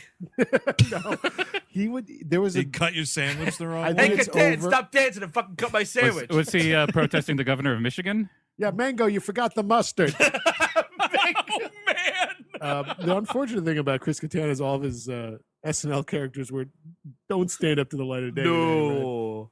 No. But no, he was on a WPix did a short-lived dating show, like a Zoom dating show. Whoa. It was I think awful, I saw awful. a headline about this. Or did you tweet about it or I something? might have, yeah. I think I might have tweeted a picture of him Yes. debasing himself by appearing on this show, going on Zoom dates with ladies, and it was the most awkward thing I've ever seen. And it was kind of a wonderful quarantine experience. So you'd That's rather him be at the incredible. deli, is what you're saying? Yeah. Or you'd Yeah. rather be at the deli, I think. Of course, yeah. I would love to tower over Chris Kattan, maybe dominate him in a deli. Monkey Bone was a movie that came out when I was just starting as an usher at the multiplex. And I remember because you have to do as an usher, you have to do the quality check. So you go into theater and you make sure the air conditioning's okay. That no and, one's beaten off. Yeah. Oh yeah. All that Mhm. stuff. Have you ever caught one? Beaters. No, I definitely saw people fucking. And I can't remember what the movie is, and that just kills me because that's always well, what was the movie? And it sucks that I can't remember, but there was definitely fucking happening at one point. But I remember walking into the auditorium while Monkey Bone was playing and just being absolutely not. Yep. It was before my real affinity for bad movies kicked in. Sure. You know? Back when I had taste as a 16-year-old kid. So he meets Holly. She kind of lays down the ground rules. They don't fuck yet. He goes back, and then he comes back, and this is when she's throwing a party that Brad Pitt can't get into. Is the idea, right? And this is sort of the Well, sequence. no- Is this no where he has to? noids? Yes. No noids, and he's got to scale the side of the building. Yes, we should say Brad Pitt has a girlfriend, Lonette. who Right, looks that- like another Hollywood-esque type character. Yeah, but a brunette, and they don't fuck because she's a doodle and I ain't. Yeah. Mhm. Right. By the way, And is not fucking the cartoons the only law in Cool World? It is. So then, what the fuck else are you doing with your time, man? He's just policing himself. And then when Gabriel Byrne Ugh. shows up, he's actually got some purpose in life saying, hey, don't fuck these things. I think that's why you're right, dude. I think that's why he instantly is trying so hard to railroad Gabriel Byrne because he's finally someone here to do my job. Because otherwise, what are you a cop for? I mean, you're not yeah. arresting these cartoons that are throwing dice. You're not arresting all the crazy stuff, the nutso things that are happening all throughout Cool World. You're not keeping the order here, buddy. And you also appear to be the only detective. You've got those Keystone Cops guys, but you never see them working together. But You'd this arrest- pervert's coming in and out, dude. And you would arrest the drug addicts, except for the syringes are singing Dean Martin while it's happening. But Brad Pitt's celibate for 40 fucking years. Yes, And then I he mean- sees some other honking human cock walk in the door, and he's like, come on, dude, here's the thing. For some reason, we're not fucking them. And I'm against fucking cartoons, obviously, but if you're in the cartoon world and your brain is gone, whatever. Well, it Hey, also when in seems like Rome, dude. it also seems like he could Exactly. leave whenever he wants, and like we find out like later it's part of his PTSD. He's like, oh, you could die in that world. Also, like you could die in that world. There's a million ways they can kill you. They have wars there. Like that's kind of a character thing. I don't know, dude. I mean, like so. I guess the choice is immortality or being able to fuck even at all. And guess where I'm going? Yeah, exactly, dude. I'll see you later. I gotta get it wet. And also, the other thing is like they never really like tell you whether or not Brad Pitt is aware of how much time has passed, and then he like casually is just like later in the movie they all come into the real world, and he's like, yeah, something 50 years, and I'm like, well, did it feel like 50 years to you, Brad Pitt? How do you instantly know that it's 1990? Judging by my experience of watching Cool World, it must have felt like 1,000 years. Yeah, this movie's only like an hour and 45 minutes, but it feels like 4 hours. Yes, it does. Because I mean, like, and again, there's no plot. I mean, we're talking about there's like no real plot structure. It's like if the thing is Gabriel Byrne fucks her and she comes into the real world and it turns into a fish out of water thing, which it does, that needs to happen in like minute 25. Absolutely, because that's what the movie has to be about. It's fucking Splash, but with a cartoon. Sure, that'd be fun, sort of, right? That's Of course it be would. something. That's the only time in the movie when any of this horse shit gets interesting. And it's the last like 20 minutes. That's what's so fucked up about the movie is that it like takes an hour where you're like, this is long-winded, nothing's happening, and then it rushes everything in like 25 minutes. Exactly, because there's so much just like and again, like what you're watching are like non sequiturs of weird like Betty Boop-esque looking cartoons like smash each other's with mallets, and Brad Pitt walks past it and doesn't comment on it. Like that's what you're looking at. Right. So like whatever, he's got this spider partner who's fun, or something.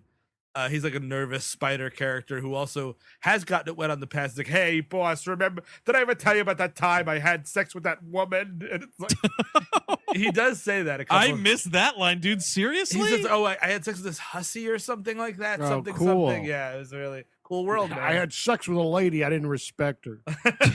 Oh yeah, I got the line because that was a weird line. It's a weird line. Stacked hussy from the projects. That's what he said. Really bad.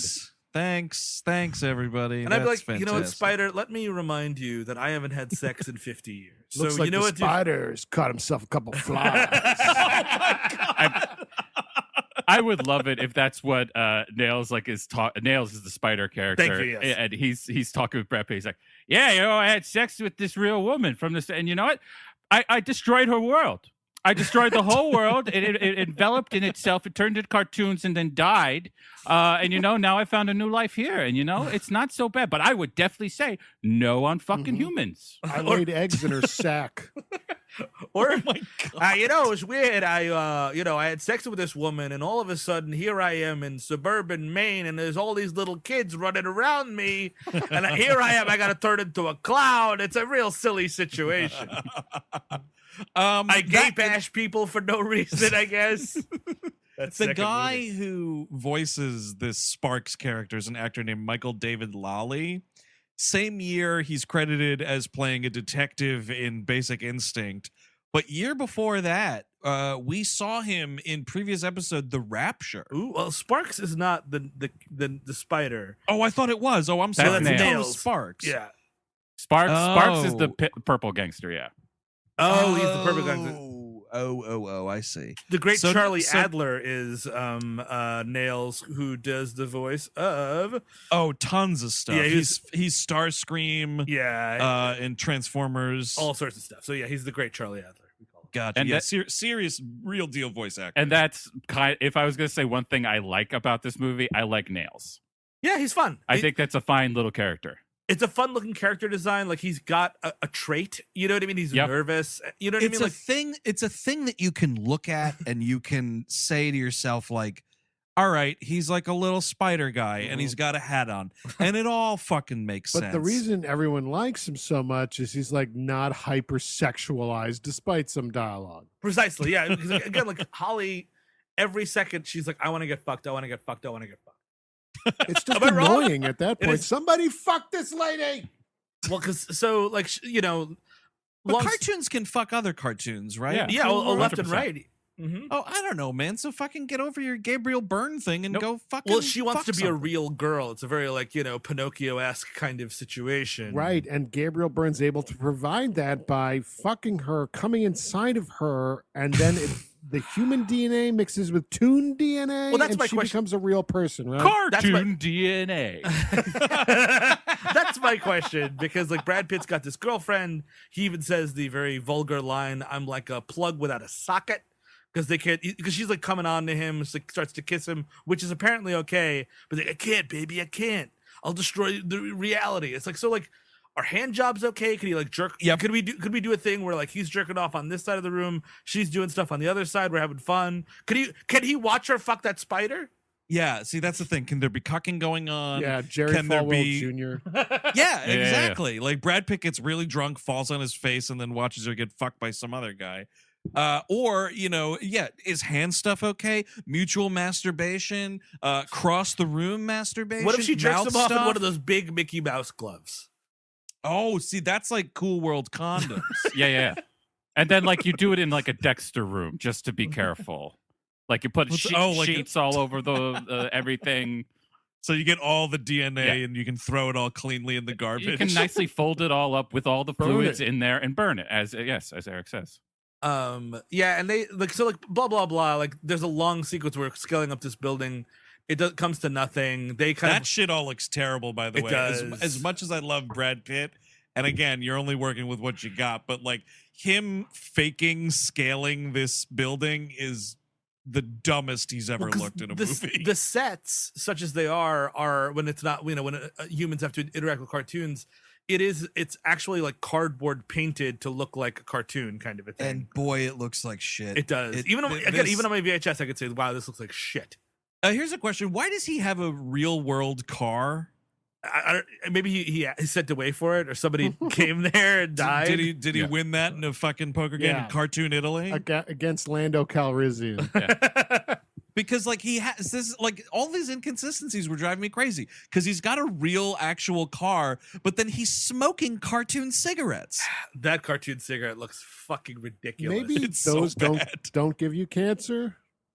Oh, they give you fun cancer though. It's like your lungs are getting eten away, and they're like, "Hey, how's it going? I'm eating away at your lungs." Yeah. You got little like cancer cells talking to you. It's nice. And they're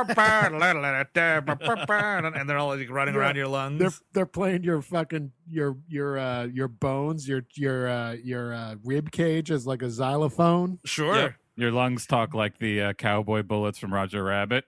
Ooh, I'm wheezing, buddy. Exactly. In this whole party scene too is where Holly says to Frank, this is where she's like, Brad Pitt, you could have left at any time and you stick around. And I'm like, again, I need this clearly defined. Yeah. How are people getting there? How are people leaving? Why does so we're told at the beginning of the movie that Brad Pitt gets sucked in there by the little fucking scientist guy. But then like when he does decide to go on the mission to, get Holly back into Cool World, he's like, well, I got to go to the real world now, and just like farts and he leaves. Yes. And it's like, what are the rules here, Bakshi? The rules are the tits need to be big and they need to be in the front, in the frame at all times. Yes. Mhm. That's the rule. jiggles. And around here is when there's a call that goes out. One of these cartoon creatures just yells, "Man is in the bedroom," and it's like that's the call that goes around Cool World because Gabriel Byrne is about to have sex with this The cartoon. funnier part is when it's the like the mother rabbit looking at it, and I remember that from the trailer being like it's because it's a cute mother Disney rabbit. And she has two little cute Disney baby rabbits. And that was a big turn that was when that movie sold me in the trailer. I was like, oh my God, a man's fucking that? Nice. Yeah. And then like all the little like gross, like that fucking gross baby with the Freddy Krueger gloves and all those things are like, Holly said we could watch. Yeah. Like, you great. fucking like this movie? And like the gag is they keep trying to like, get up to like her 1,000,000-story window and see what's going on. Right. You don't really see, thankfully, one thing we should say is that Bakshi had this movie much dirtier, but then like in the middle there was some skirmishes with Kim Basinger because she wanted that. Like in the middle of filming, she apparently came, and this is all from Bakshi, so who knows? She came in and said, "You know what? I realized I want this movie to be a movie that little kids in hospitals can see and be inspired by." What an oddly specific request. And he says, "Well, Kim, we've been filming this thing for a while now. You can't just say it midstream." And then one producer agreed with her, so they toned stuff down and yada yada yada. It was supposed to be a hard R, and now it's like a PG-13. I mean, you still can't show this to dying kids. No, there's no. No. The answer is no. I mean, at that point, go one way or the other fully. That's Yes. kind of my Yeah. problem is that, like, if you're going to do this, do this. Go full back. I Like, agree. Bakshi's other stuff is actually hard R. And I'm like, okay, I understand that. Right. So she's fucking him. She's like, fully clothed, writhing on. Gabriel Byrne does take his shirt off, and she's like cartoon playing with his nipples, which is a lot for me. Dude, yeah, and I gotta say, Gabriel Byrne, shout out to Huge Nipples, man. He's got some real fucking teacup saucers down Yeah. there. Holy shit. When he burns up in Heredity, those fall off last. Fucking pepperonis. Yeah. Pancake Gabby. Silver dollar burn. Hold on, I'm sorry, Pancake Gabby. dude. I guarantee you, if that ever gets back to Gabriel Byrne, that dude is gonna come to your house and fucking Black Irish punch you in the head, and it's gonna totally, rule. Kevin. Oh, he's gonna fuck your ass up, dude. It's gonna be awesome. Pancake- What are you calling me Pancake Gabby for? Were you in me grade school? Holy shit, Kevin. I hope we can film that and put it on Patreon. I was just thinking of Mustang Sally, but Pancake Gabby. I You like gotta it. slow those pancakes down. So I am disgusted with myself. he like has sex with her, and she starts to become a real woman, right? Yes. And Yes. this and- is so it's sort of like she's his daughter in a way now. Yeah, I mean, it's sort of like a lot of things. It's like I guess that dirty old Geppetto is probably fucking Pinocchio or like sitting on his nose. I think that's what's going on in that Roberto Benigni one. That one Yeah. I've never cared to see. I never dude, saw it I gotta tell you. So there was a much more recent, I want to say it was actually even like Italian language Pinocchio movie. Sure. Different from this Roberto Benigni one that came out like a while ago. And it didn't like get distribution in the United States, which is fine by me. But I received an email from like what I will politely call a Pinocchio enthusiast.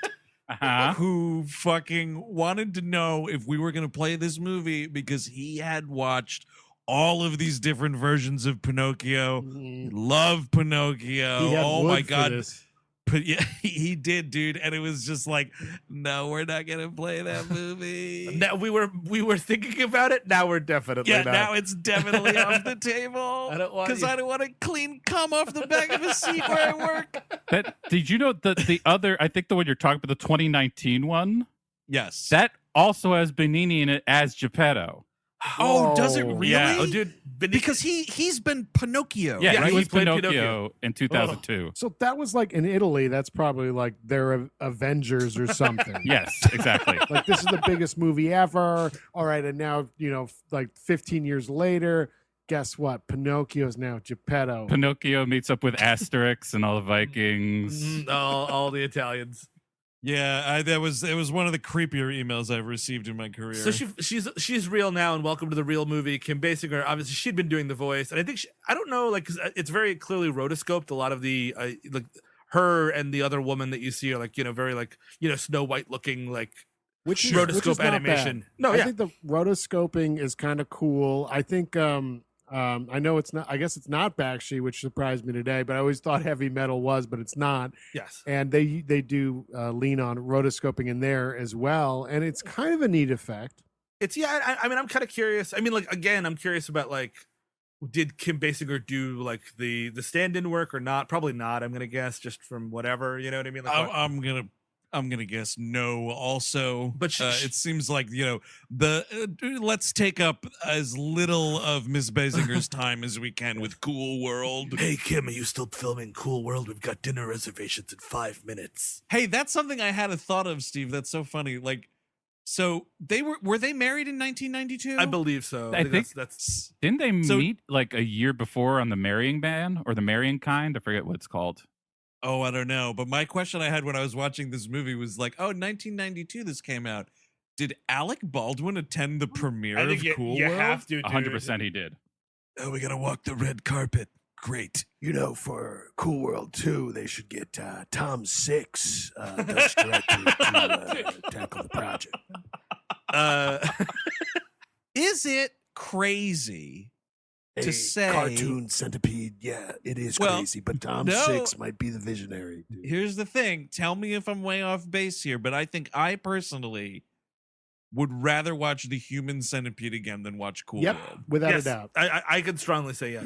Right? Okay. As much as I hate it, but the fact is, it's a movie.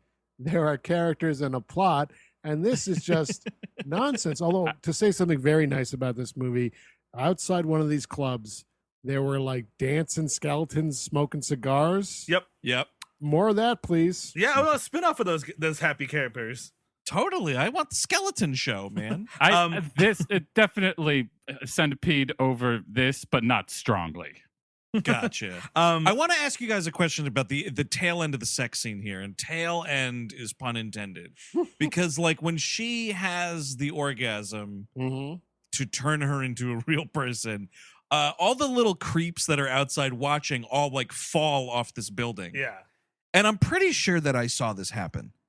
One of these big creatures that falls, the camera like falls through his asshole. Yes, Yeah. I think that's a real thing. Yep. Okay, because that's just fantastic That's filmmaking. one doodle that can't be undone, Holmes Skillet.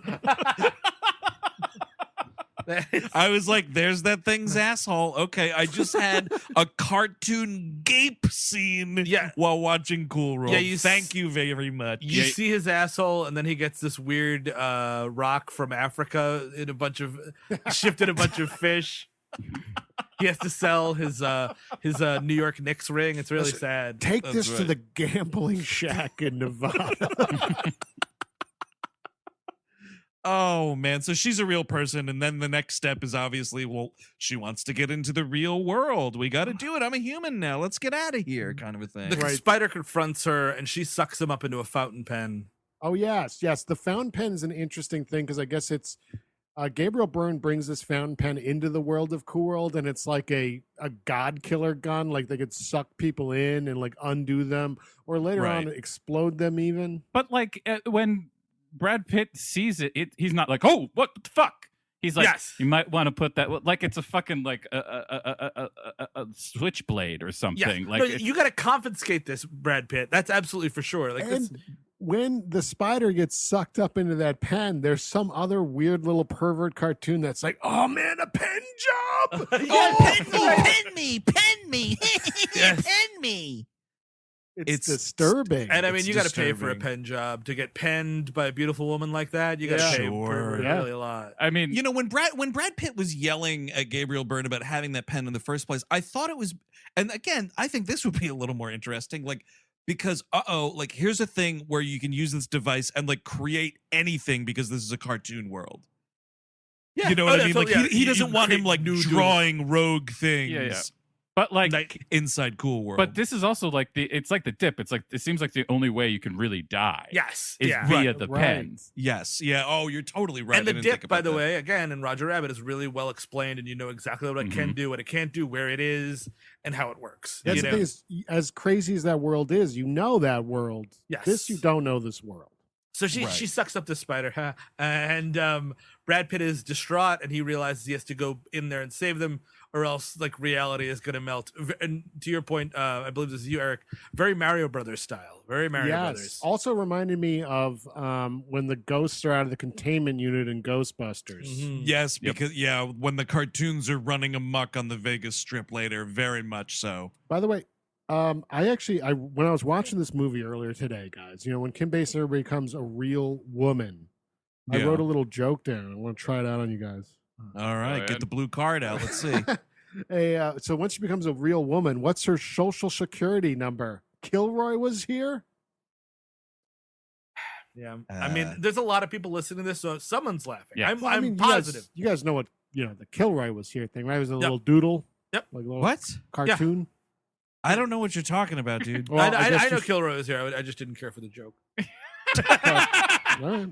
Well, explain it to me. Maybe I'll be amused by it. Well, it's it goes back a long time. Like there's been a it's this popularized little thing, a guy with a big nose looking down over like a fence post, Okay. and it just says Kilroy was here, Yeah. and that's just a it's like graffiti.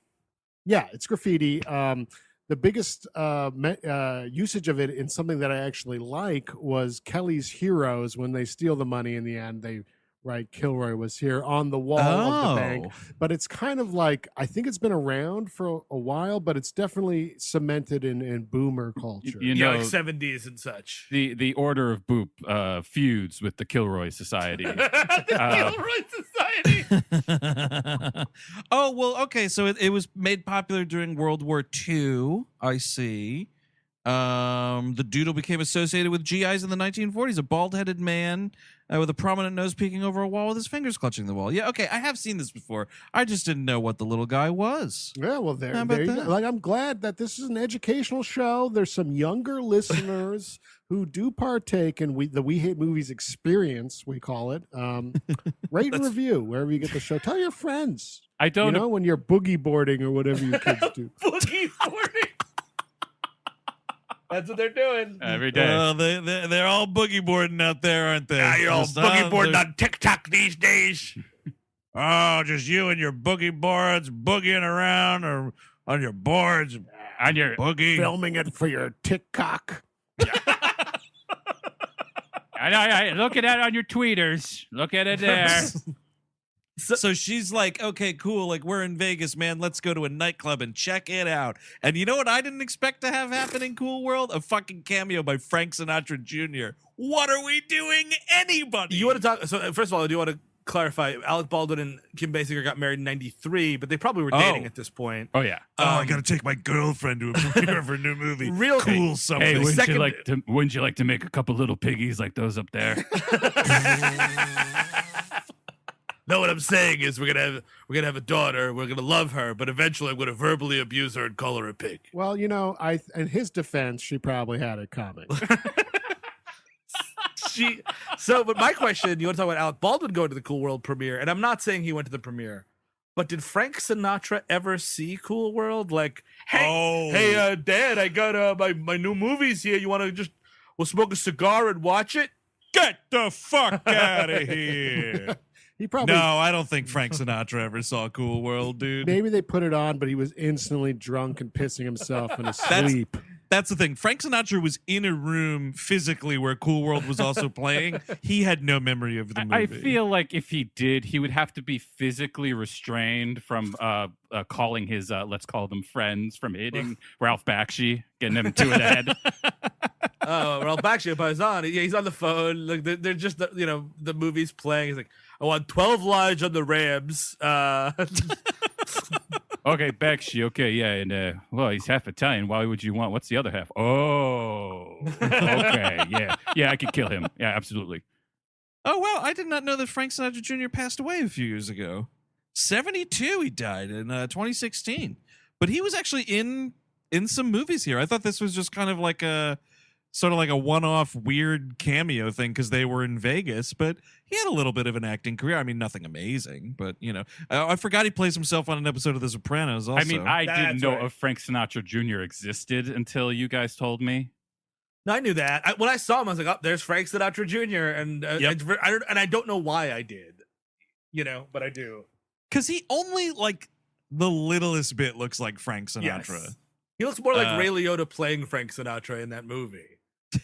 Actually, I found a picture of him younger with Frank Sinatra, and they're next to each other, and it kind of works better if they were in the same room together. Yeah, this Wait, is hold on. Let me into this restaurant. Let me get my dad. You'll see that I'm related to my dad. Right. Hey, this is my first son, Frank Jr. I had him when I was 14. Say hello to everybody, Frank. Uh, I had him when I was 14. so she, by the way, we should say that there's a neighbor character that is like What are we doing? I totally forgot there's about like a this. nosy neighbor, Michelle Abrams from Buffy, the Vampire Slayer the movie, and she's also on 90210. 90210. If you're a fan of our free series Melrose 210, you can go back and listen to that episode with Amir Blumenfeld, by the way, was on that episode. But her and her mom kind of come in and like, "Are you okay?" And it's like, "Yes, we're fine." Okay, and that's kind of it. And then like she becomes a character later on, but she's kind of around when they. I mean, and here's the thing: like, I want fish out of water jokes. What if like Kim Basinger was like, "You know what I want? A T-bone steak," and she eats it. And she's like, "Oh my god, real food!" Like there are more sensual pleasures in the world than Gabriel Byrne's fucking got. Well, not only Exactly. that, like also all these other dudes' cocks she tries to get a little Yes. later. And I don't know. Pancake Gabby probably has a pretty good sausage. That's true. I'm sure Pancake Gabby does have a great sausage, but it's a thing where like she could like want to like, oh wow, fresh air, holy shit, ooh, a cigarette. You know what I mean? Like anything Yeah. like that. Totally. No, you're Whiskey, totally you know, right, like- dude. There's so it just feels like so much of this shit was an afterthought to these people that are getting to make a movie. Like that's what's so frustrating about this. And it's like there's a weird thing that they never explain away where the reason that they go over there, it's the woman from 90210 and her mother and I don't know what's going on here. What age is this daughter supposed to be? Excellent question. Because she's like living with her mother, but it's like, are you the age of the actor or are you like your 90210 age? Yes. I don't know what's going on. I think it's there. 18 exactly. Yeah. But they go over because there's smoke. They enter from Cool World, Gabriel Byrne and Kim Basinger, and there's like smoke all over the house. So they go over thinking like the house is on fire because the mother's like, oh, we shouldn't bother them. And the daughter's like, no, we're neighbors. We have to make sure he's all right. And they walk in the house and I'm like, well, what was that smoke? I've seen Gabriel Byrne leave and come back from Cool World multiple times already, and there's never been a fog machine on the set. What are you doing? Why is the house filled with smoke? It's Kim Basinger because she's hot. Oh, she's smoking. That's right. Yeah, smoke show. Yeah, so they go to this nightclub and Frank Sinatra Jr. is singing, and she gets up there because like she was a nightclub singer in Cool World, so it's like, oh, cool, look, it's things that I know how to do. But meanwhile, she's sitting down. She's sitting down. Oh my God, look at that guy. Oh my God, look at that guy. She's like a baby because then Gabriel Byrne's like, okay, like what cocktail do you want? And she's like, well, I don't know. Well, they have like 90 different options. She's like, I want every single one. And he's like, you need to slow down. You're being Right. stupid. It's weird that they did this because she does like a variation of this in My Stepmother is an Alien, like is almost exactly like this. Mhm. Except, and she is horny all the time in that one too, and That's doesn't a talk stay about tuned. it is it big time. But like I've never seen even it. that Dan one, Aykroyd. she's eating food, like she's like Ooh. interacting with cigarettes and doesn't know what cigarettes are, like stuff like that. That's what I want. Yes. Yeah, speaking of Dan Aykroyd, she's got to act like a fucking conehead. Oh, dude, her a Subway sandwich, dude. Hey, don't get me started. The best thing that ever happened to me when I was interning at Conan O'Brien's old show was not him, but like maybe it was one of the writers or something, was like, I need you to go and buy on DVD My Stepmom is an Alien. and I did that task admirably. For a bit? I don't think so. It was Friday. Eric, I need you to do my Christmas shopping. It's time for a nostalgia jerk, okay? So just give me the DVD of My Nostalgia Stepmother jerk. is an Alien. Exactly. So yeah, so she gets up and she starts dancing with Frank Sinatra, and all these guys are like, oh man, and they're kind of acting almost wolfish, like that's a parallel thing. And Sure. Gabriel Byrne's like, she's with me, god damn it, and they kick him out of the club. He gets kicked out, by the way. You see where he's in front of a Woolworth. That took me back. Oh, wow, I didn't even notice Yeah. it. R.I.P. D. Woolworth. And this is when he starts turning. Gabriel Byrne does turn into a cartoon, but for some reason it's like a clown cartoon ?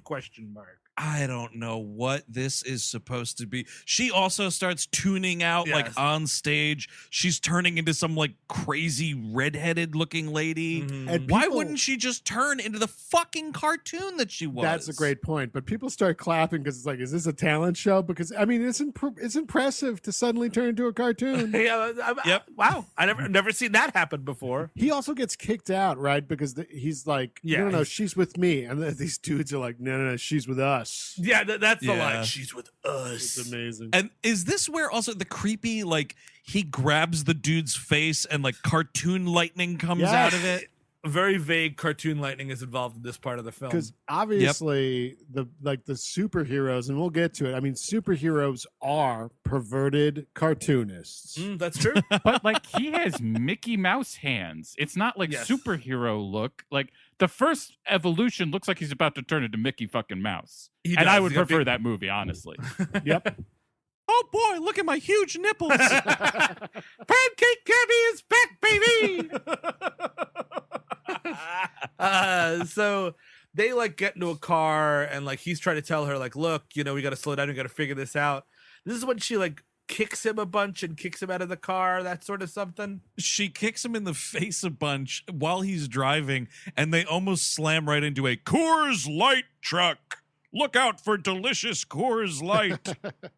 And like while this is happening, this is when Brad Pitt is like, oh yeah, sorry, Lonette, or whatever the fuck her name is. Yeah, Lonette. I'm gonna think about my dead mother and bring myself back to the real world, which is what he does. He just thinks about his mother's dead body and lightning strikes, and he goes back to Vegas. So like he's zapping around, but yeah, she kicks him out of the car and like ditches him, because her whole thing, by the way, is she's heard legend of Vegas Vinny, who was a cartoon who escaped Cool World with this device known as the Spike, and hid it somewhere in Las Vegas and became the king of Las Vegas, and was like a secret cartoon living as a person, I guess. This- Oh, hold on. Who is that? Hello, it's the Mafia. Who's the king of Las Vegas? Oh, hey, you're calling yourself Vegas Vinny. Oh, that's The dumb. name is Bug Z Siegel. Okay? Get it right. You know, if there wasn't if you didn't know the mafia history, Bugsy Siegel kind of sounds like a cartoon. Exactly. An adorable It totally cartoon, does. Meyer Lansky too, a little bit. Yeah, so that's what she's looking for. Meyer Lansky, he'll make your dreams come true. It's a little like Lansky Babies. Oh, that's cute. I like Yeah. it. Mafia Yeah. babies would be great. Mm. A whole series of mafia babies. Lucky Luciano. That'd be awesome. Little too. Meyer, did you put two in the back of the dog's head again? Oh, you know what? We saw little John Gotti cheating on that test, but nothing sticks to that guy, man. I'm the Teflon Don. Oh man, he got blood all over the walls. You're gonna have to clean this up yourself. You know what? It's not like crayons. It's not that easy. By the way, again, we always have to preface these things, pro mafia podcast. Of course. Absolutely. Legitimate businessmen protecting their communities. I was disgusted with the way that John Gotti was portrayed on screen in E's movie with John Travolta. Right, exactly. Disgusted. It's disturbing, honestly, that portrayal. So they protect us more than the halls of government these days. Absolutely. well, that's why we hate QAnon as a group, because they took down a mighty hero, the mob boss from Staten Island. I forget Exactly. his name. I mean, that's quite, it's right there. I keep thinking QAnon versus Mafia would be a great film. It would be. I'm saying, man, the mafia, I know you're out there. We need you to start looking into We this. respect you so much, and we think you're being disrespected here, and I think you need to make the QAnon people understand something. Get rid of QAnon and all existing copies of Cool World, because it's a total disgrace. Yeah, and that Mark Zuckerberg of Facebook, I don't know, look into it. Yeah, I heard he hates the mafia. Yeah. He loves QAnon. He makes a lot of money off of it. That's true. He does. Money we could be making. Call us. So Gabriel Byrne meets up with Brad Pitt, and they're like, "Oh, we have to stop Holly together." And then Michelle Abrams, the neighbor girl, is like, "Well, I can drive." And again, is she like 16 or is she 23? I need to know the Yep. difference. I really don't know what's going on here. There's also a confusing thing. Did you guys get the sense that when Brad Pitt comes back into the real world, he's coming back in with those injuries he sustained in the motorcycle It accident? looked like it, right? Right, he's got because blood I on feel his like that's face, another thing that they just totally gloss over, because he leaves Cool World looking like he's looked, and he gets back to the real world, and all of a sudden he's got like a forehead gash and a scratch on his chin, and he's like holding his internal organs together. That And could I be was like, something. That could be stakes added into your movie. exactly, like, oh fuck, I'm like bleeding internally from a 50-year-old car Or accident. maybe he's 90 years old now. But yeah, like Captain America. Dude. Yes, like. And I need something, by the way, where like Brad Pitt looks at a car and is like, "What the fuck is that Sure, thing?" that's a movie. Like, cars look like that now. Like, oh my god, I've been not on this planet for 50 years. I've been living among cartoons. What is you that call that Iron music? Bird? Brad, they had airplanes when you were alive. Oh right, yeah, I almost forgot about those. We don't have those in Cool World. Where are all the farms?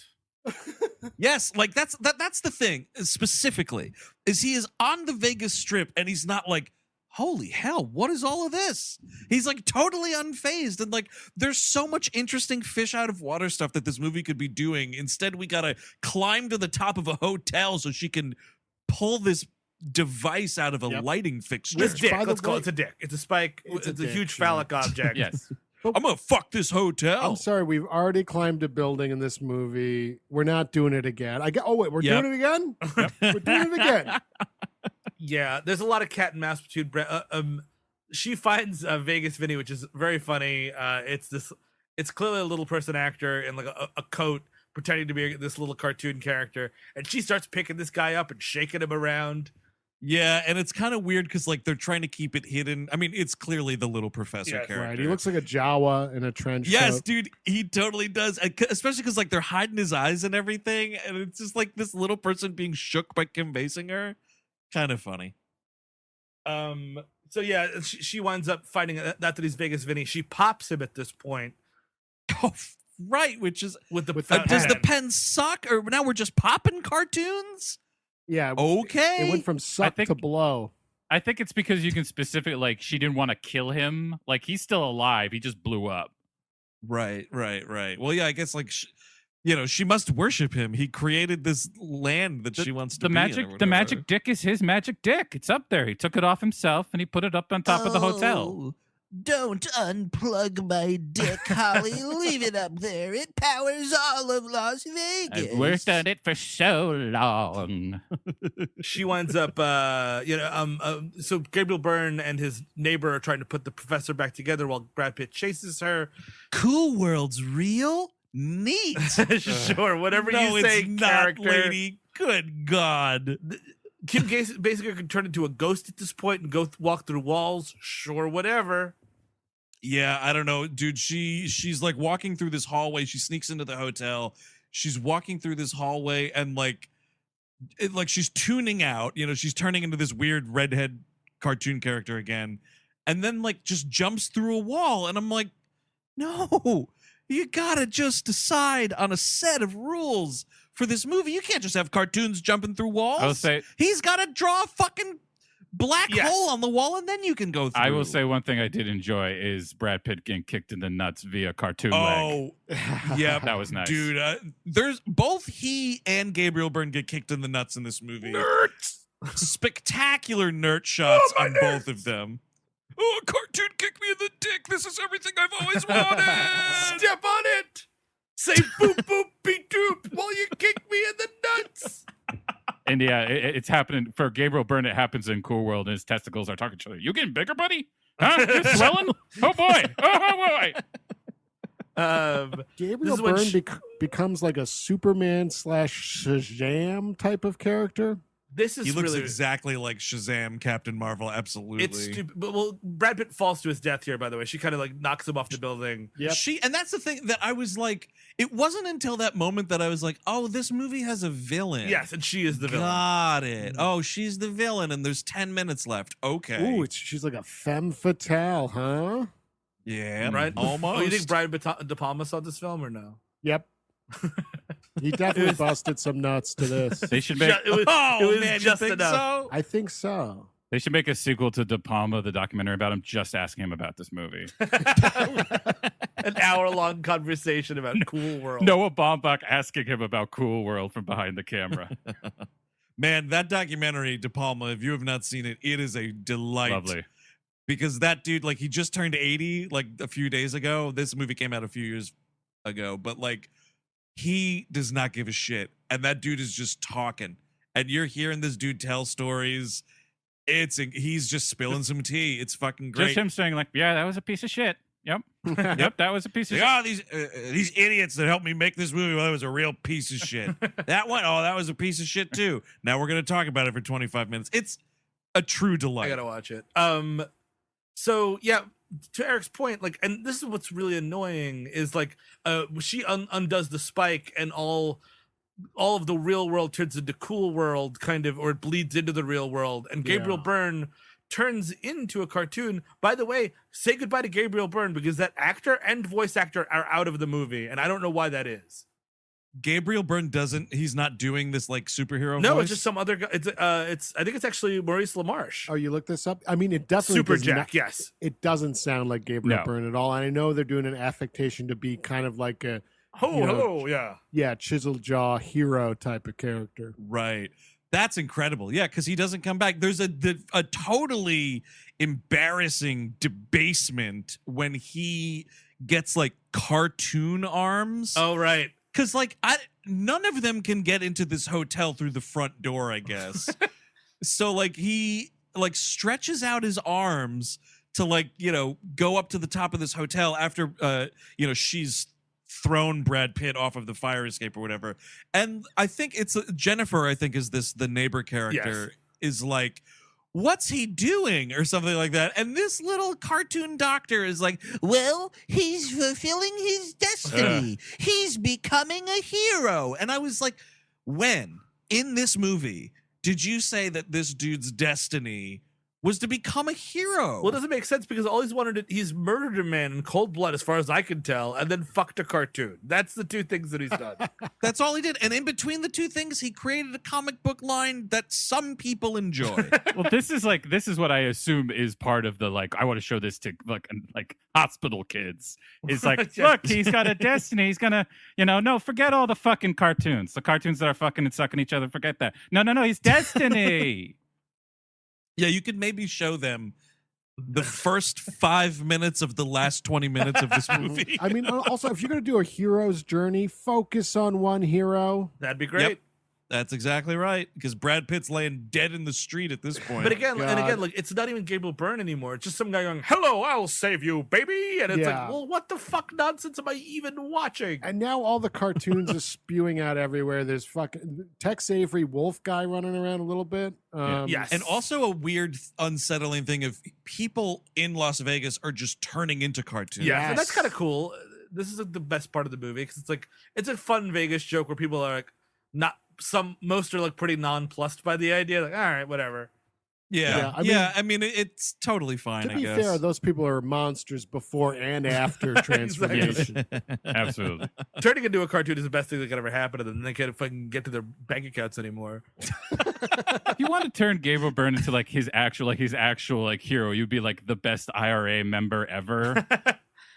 Or it's that exact cartoon, but Gabriel Byrne is voicing it, and you can you hear the voice. You know what I mean? I don't know. It needs to be set up, though, that he created this character in some other thing. Yes, that's a great point. Like, he's got to turn into a thing that he created. But, like, at no point ever does this character ever say that he wants to be a hero, that, there's nothing discussed about, like, I'm trying to turn over a new leaf, Yes. like I did my time. Like, there's none of that. So it's just like, where is this coming from? You're fulfilling your destiny.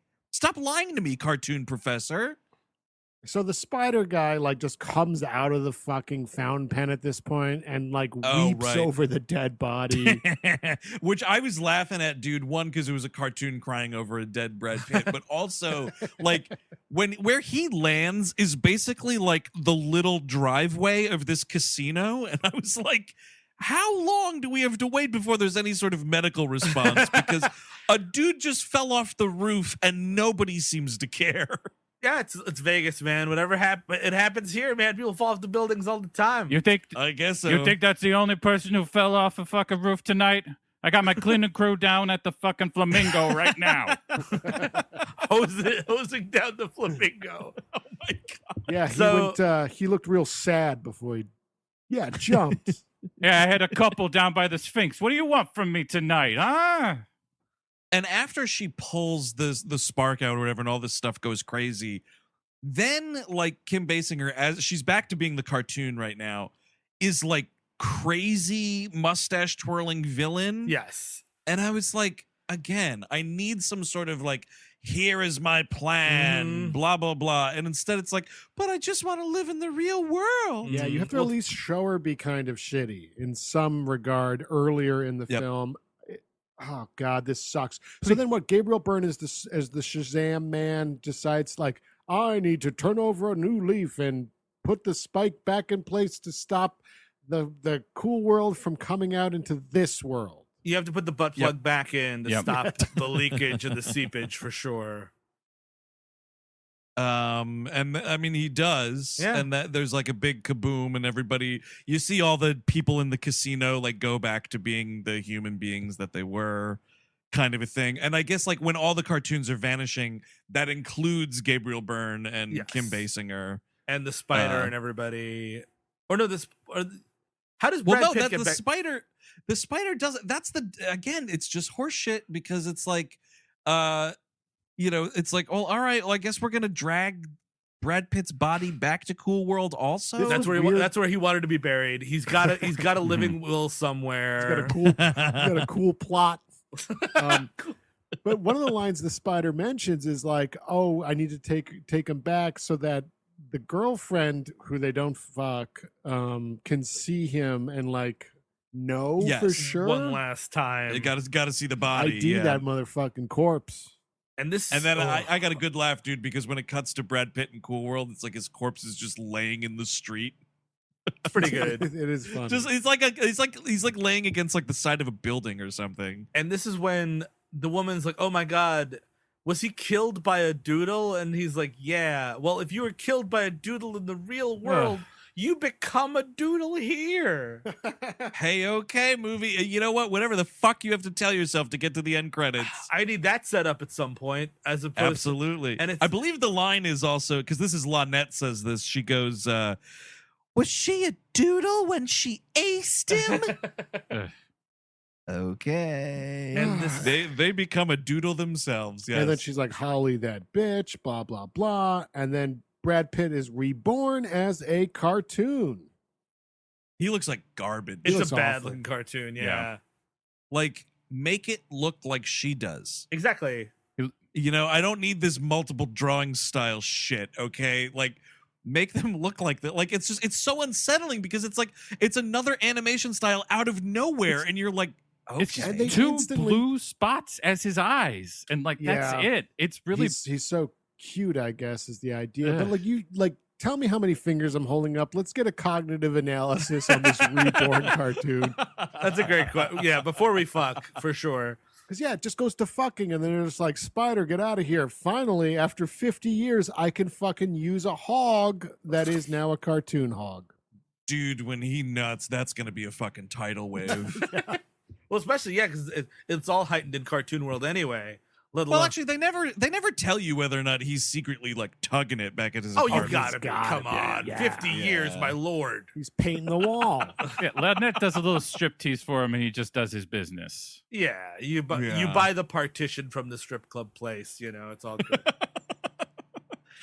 So yes, there's some cartoon fucking that goes down, and then like, you're right, Steve, you don't see Gabriel Byrne ever again, because he's just stuck as this cartoon character, and he's like, okay, well, I'm gonna be the hero of Cool World, and you're stuck with me, baby, and maybe we'll have some kids, and I'll save the world, and whatever the hell else. Well, what's that? The end credits? Okay, bye forever. He's not even a cartoon at the end. It's actually like a weird comic strip where like they're in panels and there's word bubbles and stuff, and it's like, well, what the fuck is this world now?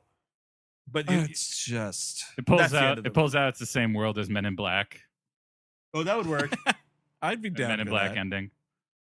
Yeah, that's the end of this movie. It's fucking a shit show, ladies and gentlemen. And I dare you. Would anybody recommend this movie? Well, I quickly want to mention that there's a Bowie song at the end, which is unfortunate. And it was kind of an unfortunate era for Bowie, coming off of like those 80s albums like Never Let Me Down.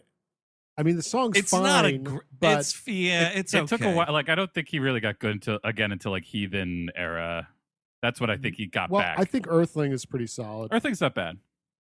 This is this song though, which I believe is also just called "Cool World." The cool Or world. maybe Real Cool World, maybe. Oh yeah, because he does. It's just him being. It's a real cool world. Where is my check? Putting out a fire with cartoons. Do you need my? At least that song kicks ass. Yes, it does. Yeah, I was gonna sing. Do you need my routing number? Yeah. Cash is okay too. But would any of you fucking No. I mean, Awful. humanoids out there recommend This is Absolutely rotten. awful. This is rotten. This is the second time I've seen it, probably all the way through, and oof. There's nothing is redeemable here. The animation is terrible. The mixture of the animation and the live action is laughable, especially because a movie came out 3 years earlier that did it much better. And that movie is just Roger Rabbit is so much better. And I know it's like, oh man, it's not for adults. You can be an adult and really enjoy that movie because it's really good. The jokes work as for adults, etc., etc. It doesn't have to be explicit fucking for you as an adult to enjoy something. Theoretically, that's me. There's also a clear, delineation of like who is the protagonist of the movie. This is surprising because both Chris and Steve were defending sex cartoons with such fervor Yes. at the start of this episode. To see them denounce something like Cool World is surprising to me. But yes, I agree. Roger Rabbit is obviously better, and I would not recommend this. This is terrible. Roger Rabbit's okay in my book. I need to revisit it, but I think Cool World is a terrible film. One of the worst, perhaps, we've covered.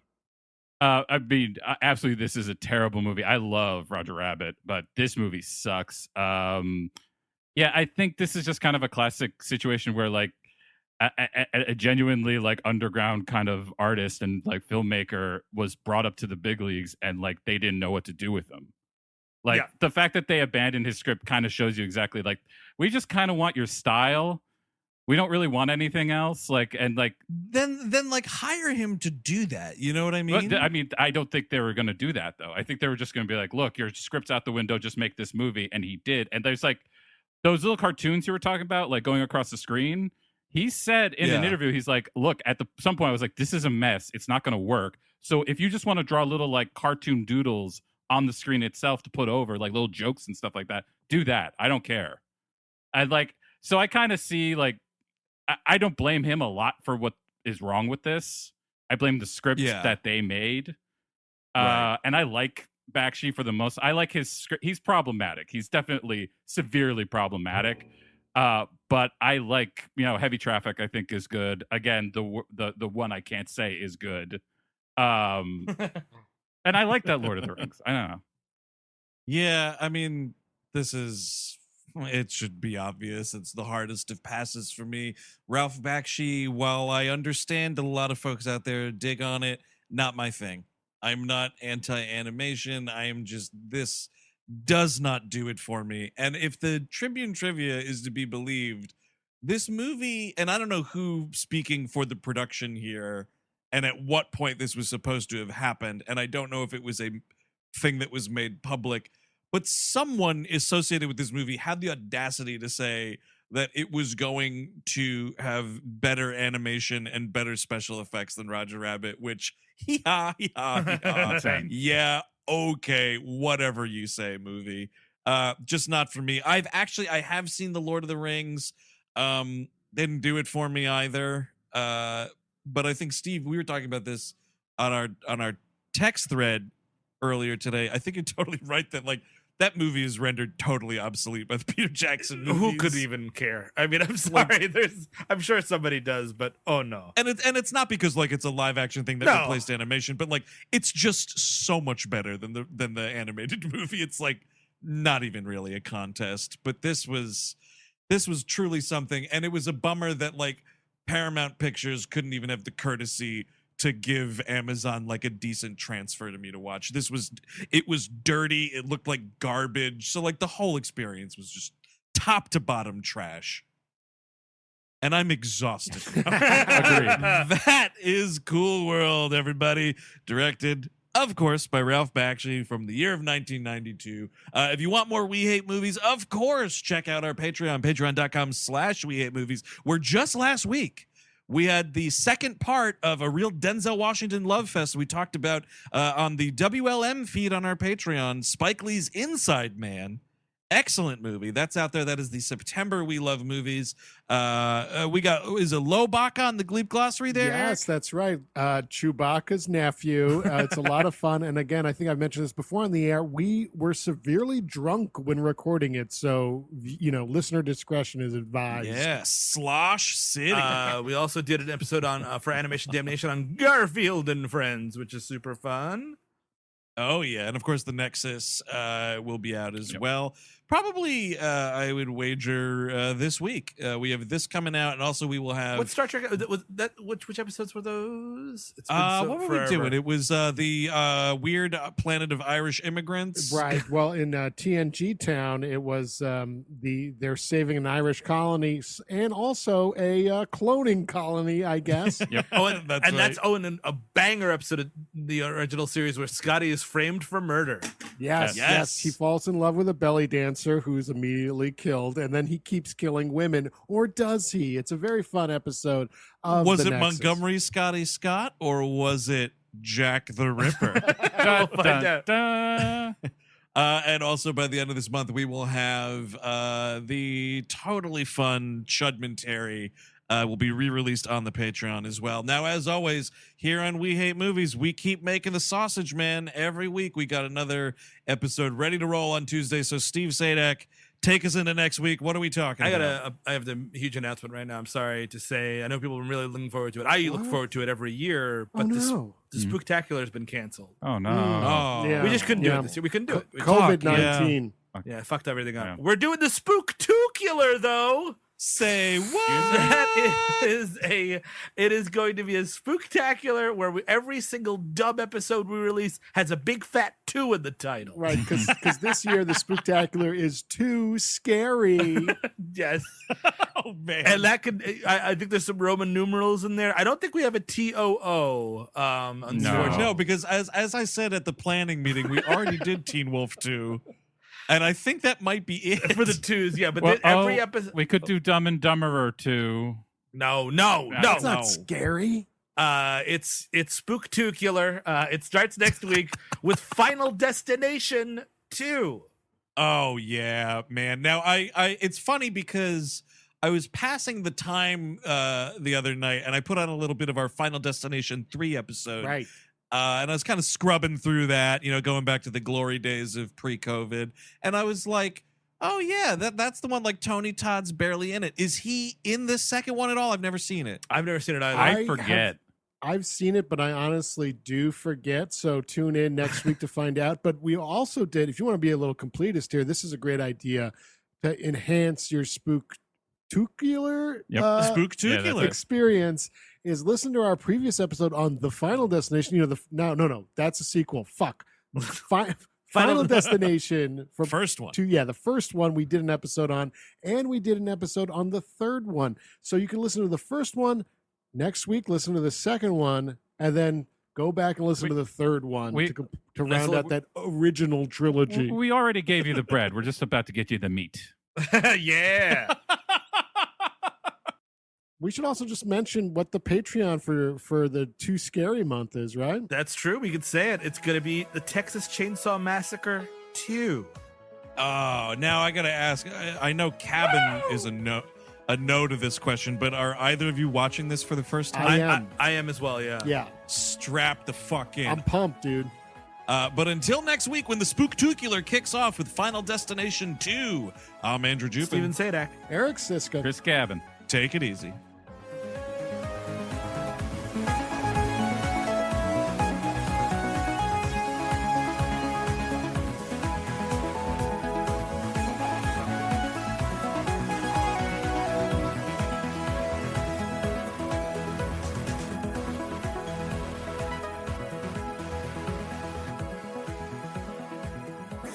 That was a HeadGum podcast.